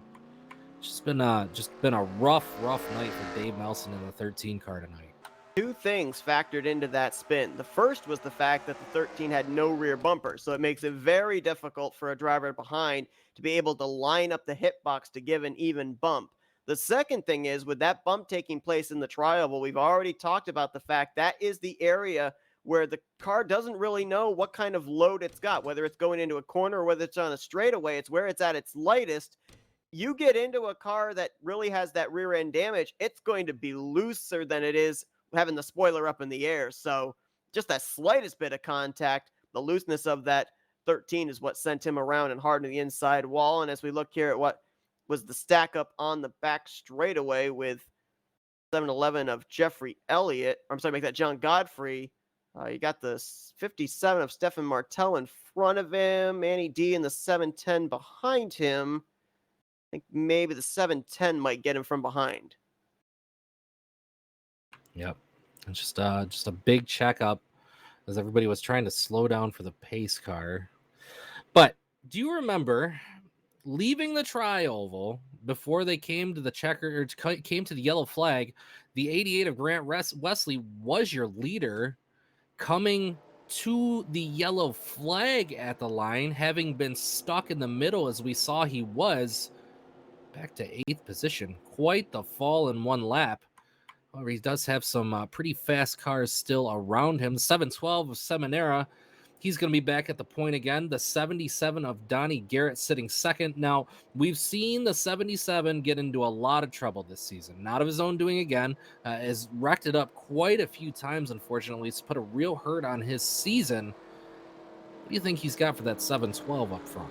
Well, he's obviously, as we've documented, one of the few drivers that's gotten through today's race not involved in a wreck, so he certainly is up to speed. The one thing that I've been trying to keep my eye on with that 77 car is any alliances he might have been making, and it almost looks more like he's been the one making the alliances of helping a line rather than having a line push him. So it'll be interesting to see if he's been able to carry out any diplomacy here coming to what is potentially going to be our final restart of the night. Donnie Garrett's position in the standings, 13th in points. He's got a shot here tonight to be able to point his way in, but you know that Donnie Garrett wants to go into next week completely worry-free, knowing that with a win tonight, he is locked into the playoffs and can go into race number 10 with a free, clear mind. Yep, and he is one of those drivers that is sitting in positions, between 2 and 6 at this point that does not have a win on the season. Can he get a little bit of help from Jeff Crivello? Can he get a little bit of help from Bernie Mobbs? However, that makes me wonder, with Mobbs restarting in 4th, and this will definitely be the final restart that we're going to see tonight, as it is currently 7 laps to go. Does Semanero now make the move up to the high side and start on the high line to get that push from the 90, or does he choose to stay on that low line to help get some help from Crivello? We're going to have to see how alliances play out on that as well. A little bit farther back, 5th position right now, we see the 43 of Richard Martin, the 39 of Josh Metallic behind him, the 088 of Tim Nafsker. Cars that we know are all very fast. You got the 88 Grant Wesley, the 84 of Dante Ricky, 45 Bobby Farrell still hanging tough in there, the 6 of Wiley there. We've seen him take a couple hard licks tonight, but he's up in the top 10 as well. I can't tell you how many times we've talked to drivers this season and they've said, I didn't really know where I was in the point standings coming into this one. I didn't really want to focus on that. I just wanted to go out, not have that on my mind, and try and get the best finish possible. I guarantee you there's going to be a number of drivers that have told us that this season. They are going to be taking a look at what the point standings look like heading into next week, seeing what the scenarios are like to be able to advance their way in. There are a lot of drivers that are around that bubble spot, like Garrett, Bernie Mobbs, Richard Martin, that are starting up here inside of the top 10, and one wrong move or one right move could be a playoff spot either clinched or taken away as we're getting ready for what's going to be a restart with what looks like 5 laps to go.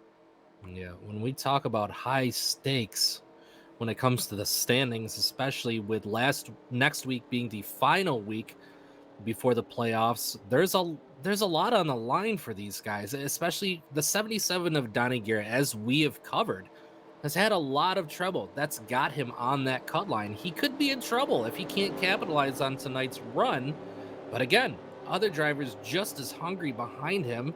56, you know Jeff Crivello would love to sneak in here and steal a win from these boys. The 43, Richard Martin, he would like a win. All of these guys would look great sitting in victory lane and put their minds a little bit more at ease to know that they've got their spot in the playoffs, but you just can't be comfortable right now. This is the worst feeling.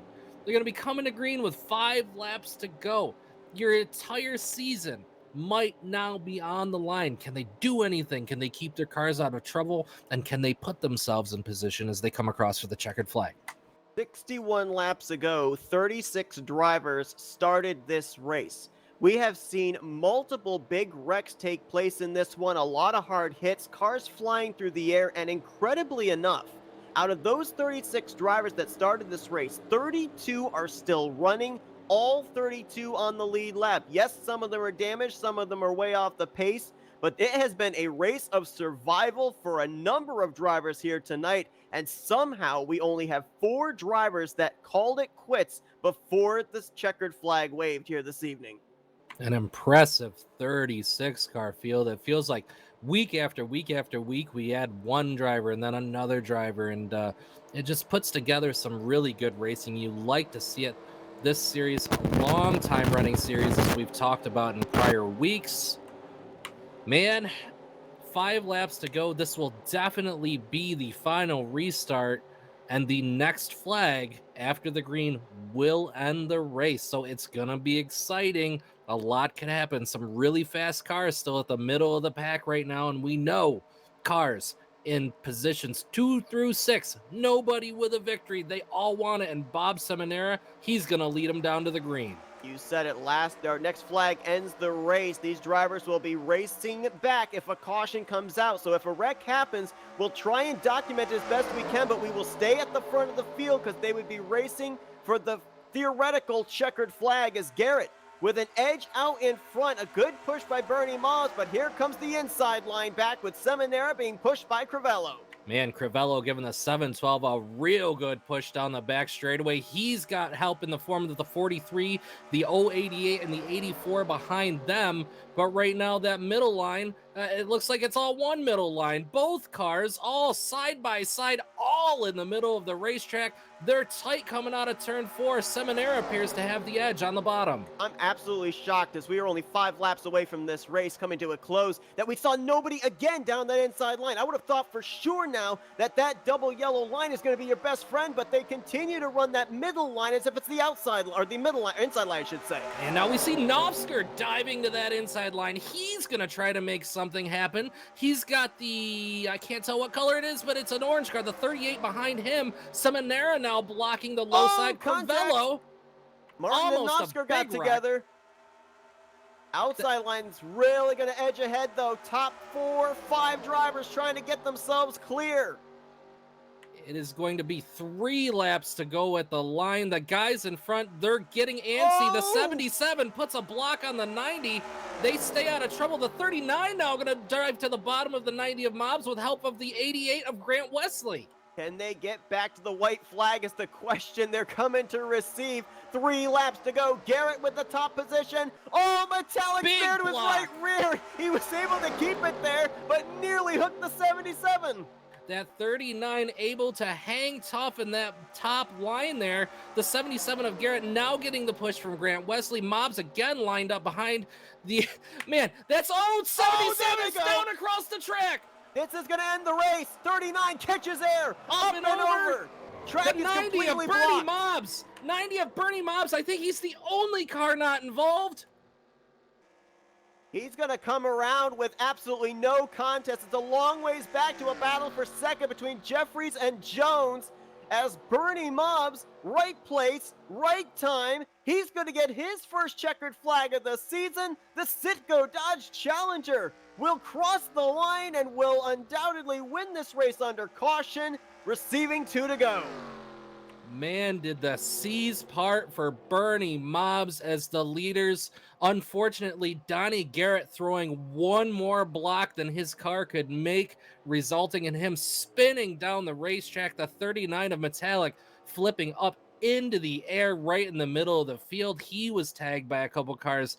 Seth, wow. I mean, Bernie Mobs came into this race 11th in points. Easily, with where he was running at the time, could have pointed his way into the top 10. He was not going to rest on that. He wanted to make sure he was going to be a part of the playoffs, and he's just done it there. Again, another typical Talladega situation of the right place at the right time, and you said it perfectly. The seas parted. He couldn't have had that planned out any better to be able to make his way through that wreck, because again, another wreck right up at the front of the field, completely blockading the track. Bernie Mobs finally getting that victory. Look who finished second, Seth. How about Cy that? Jones finishes in second. The number 8 of Jeremy Jeffries. He's currently running third. I shouldn't say finished because they haven't even taken the white flag yet. But sitting fourth, the number 45 of Bobby Farrell. Chris Elliott in fifth. A lot of cars that needed some good runs. Just like we've talked about, the battle of attrition to the finish of the race entirely changing the outcome. Now all they have to worry about is having enough fuel to make it around one more time under yellow. You know, Bernie Mobs, he's got to be happy inside of that sit-go Dodge right now. I think Bernie Mobs is good to go on fuel, because no sooner did he cross the start-finish line to receive the caution, he threw the clutch in and made sure that he was going to be able to clutch to the pace car to have enough fuel. There's a couple of other drivers back here as well with some comeback runs. Billy Elliser was off the pace, and he was destined to finish outside of the top 30. He made his way through the wreck and finished it. He's going to finish this race in the 8th position. Chuck McClure, we saw him involved in a late wreck. Right now, looks like he's going to be finishing in 9th. And Jessica Shelton had roof damage. Looked like she was going to finish this race in 33rd. She made her way through the traffic, gained 20 spots because of that wreck, and looks like she will finish in the 13th position. So drivers that looked like they were destined for poor points performances, able to make it through that wreck, pretty much because they were so far back from it, and going to gain a lot of points here in just a matter of about a couple corners. Now, so for Jessica, you know, that means unfortunately with Joe DeSpirito, it looks like he's going to finish 6th. Looks like Joe is going to get that bracket victory tonight. However, Jessica's not going to be done yet. She will move on to the losers bracket. And there's a very good chance in the next couple of weeks we could see these two head-to-head again. Absolutely. I'm trying to look here and see who the drivers that were in the losers bracket battle here tonight were. Josh Metallic and Grant Wesley were involved in one, and right now it looks like Wesley is going to finish 22nd, Metallic 20th, so Metallic would move on. And the other one was Doug Woolley versus Billy Elliser, and we already talked about Elliser going to be finishing up there in the 8th position, Woolley down at 28, so Elliser will move on to round 5. They come down into the tri-oval. This is going to be the last lap of competition. Bernie Mobs has certainly seen his ups and downs this season. The part of the Florida gang that's probably not had quite as good of a season as the other two drivers have. He is going to come down and clinch a playoff berth. Bernie Mobs, win number 1 on the season for the 90 Sit-Go Challenger. What a race. Good job tonight to that number 90 car. That driver doing an excellent job, working his way to the front, being exactly where he needed to be when he needed to be there. Bernie Mobs started this race from the outside of the front row. And really, despite the fact he started up towards the front, we didn't mention his name all that much here tonight.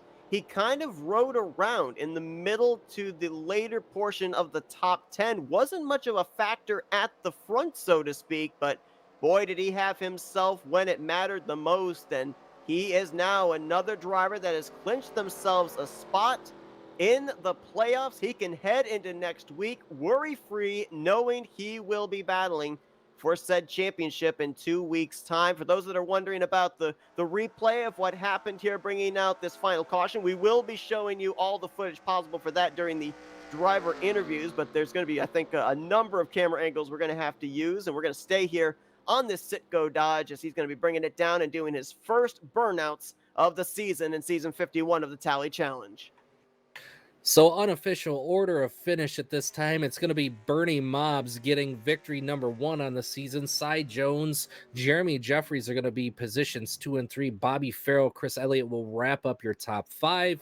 Your pole sitter, Joe DeSpirito, after a rough night, he will finish 6th. Bob Dixon in the 143 finishing 7th. Billy Elliser, Chuck McClure, John Godfrey round out your top 10. From there, we have Glenn Harris, Wiley Coate, Jessica Shelton, Dante Ricky, Robbie Neese up to position number 15. Sonny Tallman finishing 16th. Stefan Martel 17th. Donnie Garrett in the 77, he's going to finish 18th, with 19th going to Bob Semanero. Josh Metallic bringing it home unofficially in 20th position. Tim Nafsker 21st, 22nd Grant Wesley. Rodney Sullen's going to bring it home 23rd, 24th being Richard Martin, 25th going to Mark Paglia, who we saw took a pretty nasty tumble earlier on tonight. Wayne Pribnow, Dave Melson, Doug Woolley, Perry Bond, Chris Emery, and Jeff Cravello finishing 31st. 103 of Carson Krenz, Manny D, Terry Bombard, Mike Rogers, and in the 36th and final finishing position on the night, going to be the 616 of Jerem Lewis. Next week, we're obviously going to have to be working the calculators quite a bit, trying to figure out who's in, who's out in terms of race wins, in terms of in the top 10 in points. Right now, with the fact that we had Cy Jones, John Godfrey, Bob Dixon all have great runs. We had poor performances out of drivers like Josh Metallic, Mark Paglia. You had Richard Martin, who ended up finishing way down there and came in 10th in the standings. It's going to be a dogfight for those final 3 or so spots in the top 10. And also to update as far as those drivers that came into this race outside the top 20 with wins, Tim Nafsker, with him finishing down in the 21st position.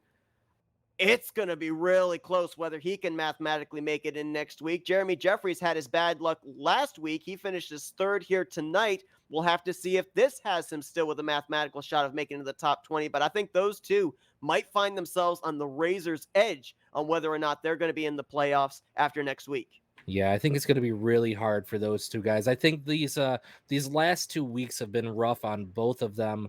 Unfortunately, that might be all it takes to put them out of playoff contention. But with one more race to go until the playoffs, we shall see. So it'll be fun to see how it all plays out here. But man, can't help but be happy for the number 90 of Bernie Mobbs, the 7 of Cy Jones, Jeremy Jeffries really pulling it back together. Bobby Farrell, what a stellar 4th place performance tonight. We saw him a lot of the night up toward the front of the pack, and he just stayed up there. He stayed consistent, kept his car out of trouble, and it paid off for him here tonight.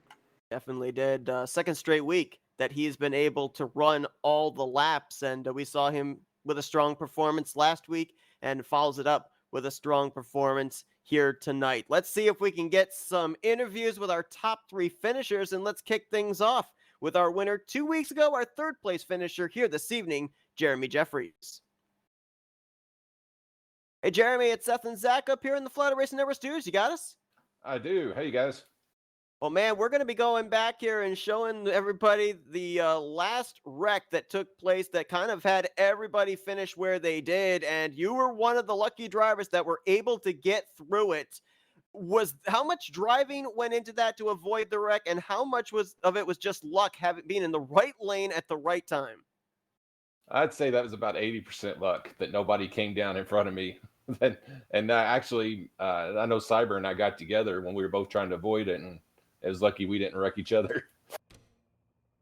Now, obviously, Jeremy, we've been keeping an eye after you went to victory lane 2 weeks ago about you trying to get up there into the top 20 in the points. You hit a bit of a bump in the road last week. Came into this race subsequently 55 points behind that 20th in standings cut line. Now, with this podium finish here tonight, you're undoubtedly going to cut into that. But how do you feel about your chances of being able to point into the top 20 in next week's regular season finale? Gosh, I don't know. I have to see where the points are now, because after I went tumbling down the front stretch last week, I just knew I was out of it completely. Hey, Jeremy, it's Zach here in the booth. Great rebound tonight after a real rough finish. We saw a lot of really big crashes that two of them in particular took out. The first one took out from about sixth on back, the second one only two or three cars escaping it. Man, that must have been pretty hairy out there. We saw a lot of action. It seemed a lot of it happened to be in the tri-oval. Do you think you might have any idea for why we've seen the last 2 weeks now so many wrecks happening right there?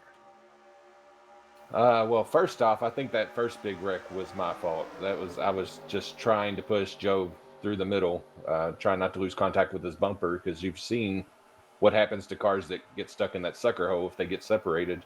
So I had to apologize to everybody for that one. That was just not good. And then yeah, I think that's just part of it. The lines are so equal, so many good drivers. Everybody's trying to gain an advantage, and the only way to gain an advantage is to bump harder than the next lane. Yeah, and that's another thing. We saw a lot of blocks being thrown, and we were trying to explain to everybody exactly how it is that the accordion effect happens to the field. And I think that kind of goes back to what you mentioned with that one, while indirectly being something that had to do with you. It was still something that had to do with you. It's just a product of the super speedway racing. Now, we saw it last week, got into some trouble. What is your goal for next week? Next week's the last week that you have before you can get into the playoffs. Do you play it smart? Do you play it super aggressive? Because we know you lost just a little bit of ground. What do you think that you can do to maximize your chances heading toward the playoffs here in a couple weeks? I think really my only chance is to get another podium. I don't see anything else getting me there. And to do that, I'm going to have to probably try to stay up front and be aggressive and hope what we saw tonight doesn't happen again. All right, Jeremy, again, great third place finish. Good talking to you as always. Anybody that you want to thank, any shout outs that you would like to give? Of course, to the Flatout Racing Network. Awesome job. Can't wait to go back and watch this replay of this race because I want to see how some of those wrecks turned out. Obviously, I was in one of them, and another one I just drove straight by and didn't get to really see what happened. But so I'm looking forward to that. Of course, RTG, the owners, admins, drivers, and especially Josh, Wiley, Tim, everybody that puts this series on, because this is some of the most fun racing that I've ever been a part of. That's Jeremy Jeffries. Certainly he and we are looking forward to seeing what the point scenario is going to be for him to try and get himself into the top 20 next week in his attempt to make it into the playoffs. But a great run for here tonight, Jeremy. Congratulations on a great performance and being in the right place at the right time. And we look forward to seeing what you can do in next week's regular season finale. All right. Thanks, Zach. Thanks, Seth.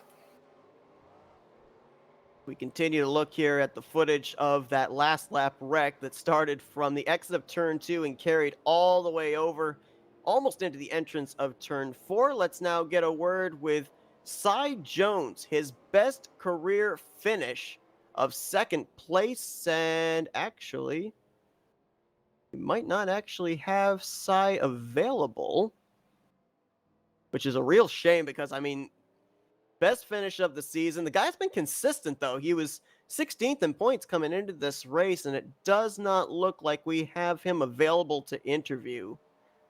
Man, that's a shame. I would have really liked to have talked to Cy after that really, really good second place finish.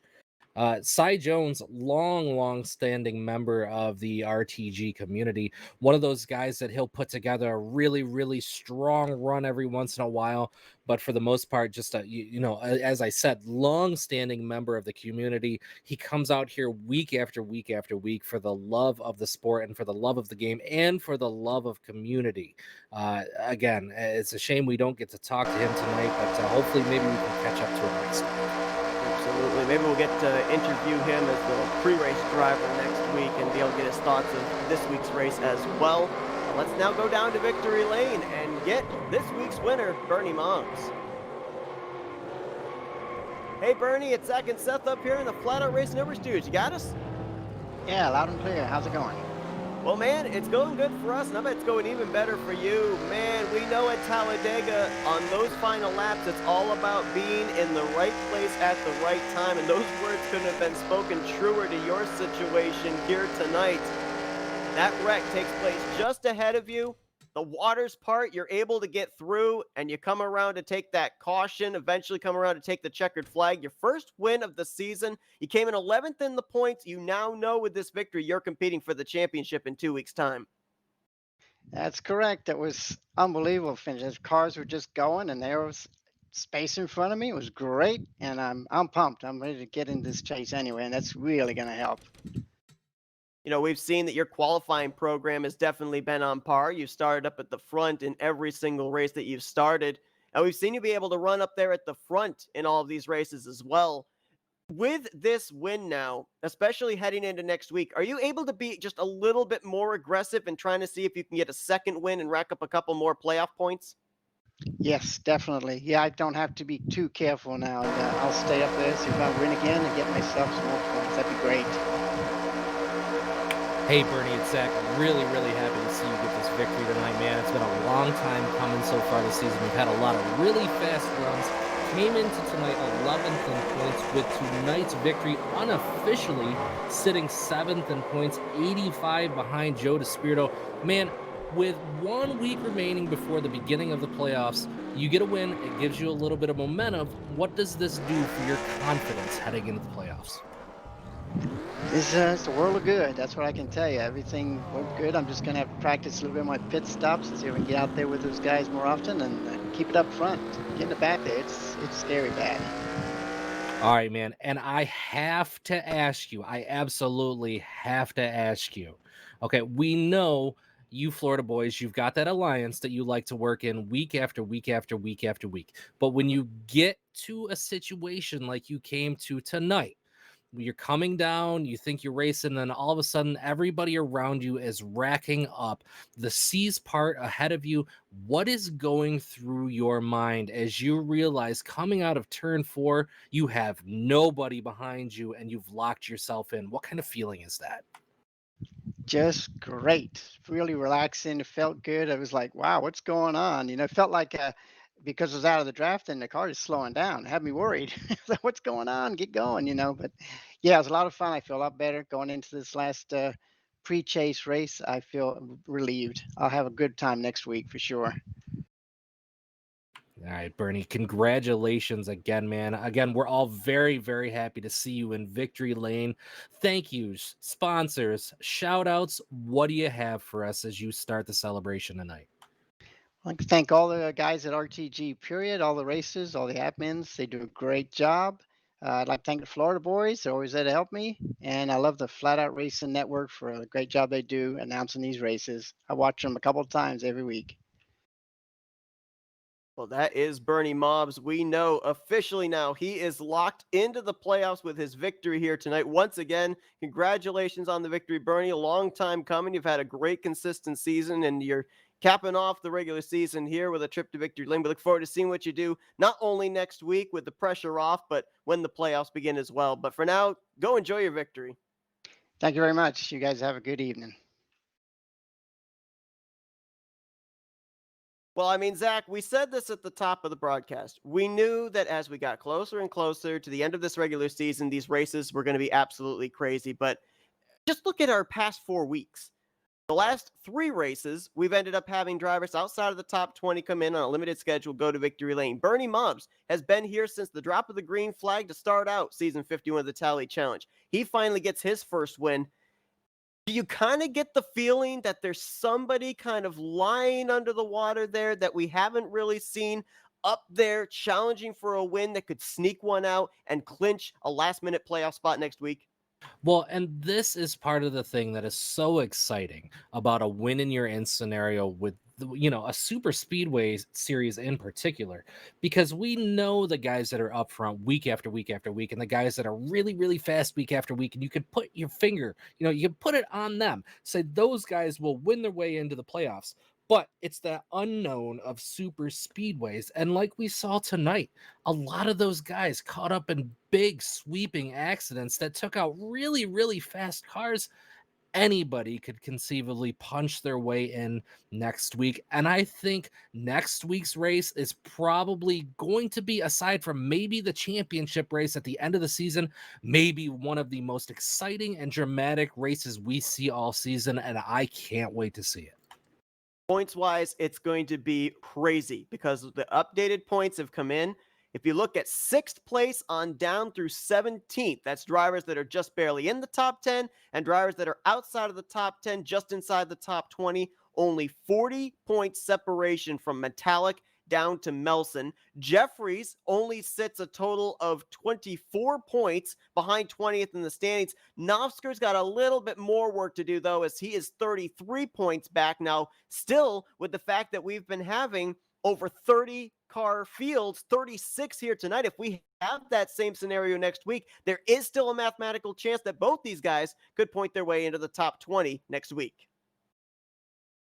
Yep, that is absolutely true. And it's something that we've seen time after time after time again.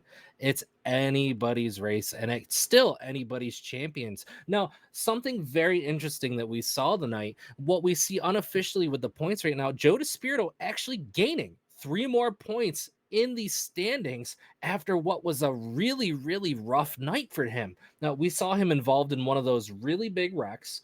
Okay. And then we saw him make his way all the way back up to 6th place. I'm not exactly sure where it was that he finished right offhand. But that being said, Joe DeSpirito still sitting in the catbird seat with 1 race remaining before the playoffs. It's just, if I'm Joe DeSpirito right now, I think I'm thinking to myself, man, I can't wait to get to the playoffs. Well, I know I'm in the playoffs at this point. I'm pretty sure mathematically he is guaranteed his spot at this point. But again, as we mentioned at the beginning of the broadcast, there's a couple other drivers that have a couple wins on the season, which are actually going to be seated ahead of him. So even 1 victory for Joe would go a really long way. But you've got about 35 other drivers that are going to be back here next week that are going to want to make sure that he's not the guy in victory lane because they're hungry for the playoffs just as much. Absolutely. And as you said, with the fact that DeSpirito having the advantage not only over Semanero, but also all the way back to that 10th in the point standings area, which now is 93 points gap, you have to wonder. I mean, we've seen him be aggressive this season. He's tried to find victory lane. Do we see him ramp that aggressiveness up just the least little bit next week, knowing that he is going to be in the playoffs? Because you're right. A win, he's the number 1 seed. If he doesn't win, he's tied with the number 1 seed with Grant Wesley, Bob Semanero, and then possibly Tim Nafsker if he makes it into the top 20 as well.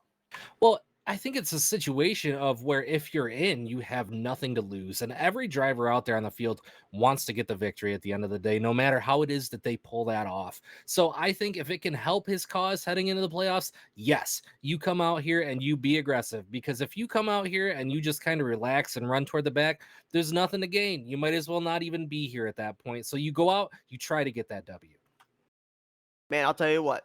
It's Talladega, and it always seems to be a different type of finish every single time that we come here to the Tally Challenge. We've seen races finish under fuel mileage with drivers on fumes crossing the start finish line. Last week, it was all about who crossed the line taking the white flag, who crossed the line taking the caution. Admins had to figure out the finish results. And here tonight, a wreck at the very front of the field. It was who gets through and who doesn't as to who was going to finish well and who was not. And Bernie Mobbs was the one that was able to make it through to pick up his first checkered flag of the season. With that being said, there's 1 more race left till we put the playoff field together. What could possibly happen next week? Can't wait to find out. Zach, appreciate you joining me here tonight. Cannot wait for next week. Seth, absolutely. I turn those sentiments right back at you. It's been a pleasure. This has been a really, really fun season as we wind it down and edge closer and closer toward the playoffs. Again, I appreciate you, the entire Flatout Racing Network, for allowing me to take the opportunity and try this out. All the drivers, everybody that watches, all of our viewers, don't miss next week. We are just ramping up. It's going to be a lot of fun. Be here. At least 5 drivers have clinched themselves spots in the playoffs here. 5 spots remain next week. Hope you guys will tune in next Thursday night as we'll bring you the regular season finale here for the Talladega Challenge. Green flag to fly at 9 p.m. Eastern Standard Time. But for Zach Freeman, I'm Seth Cole. Thanks for tuning in here this evening to another broadcast courtesy of the Flatout Racing Network.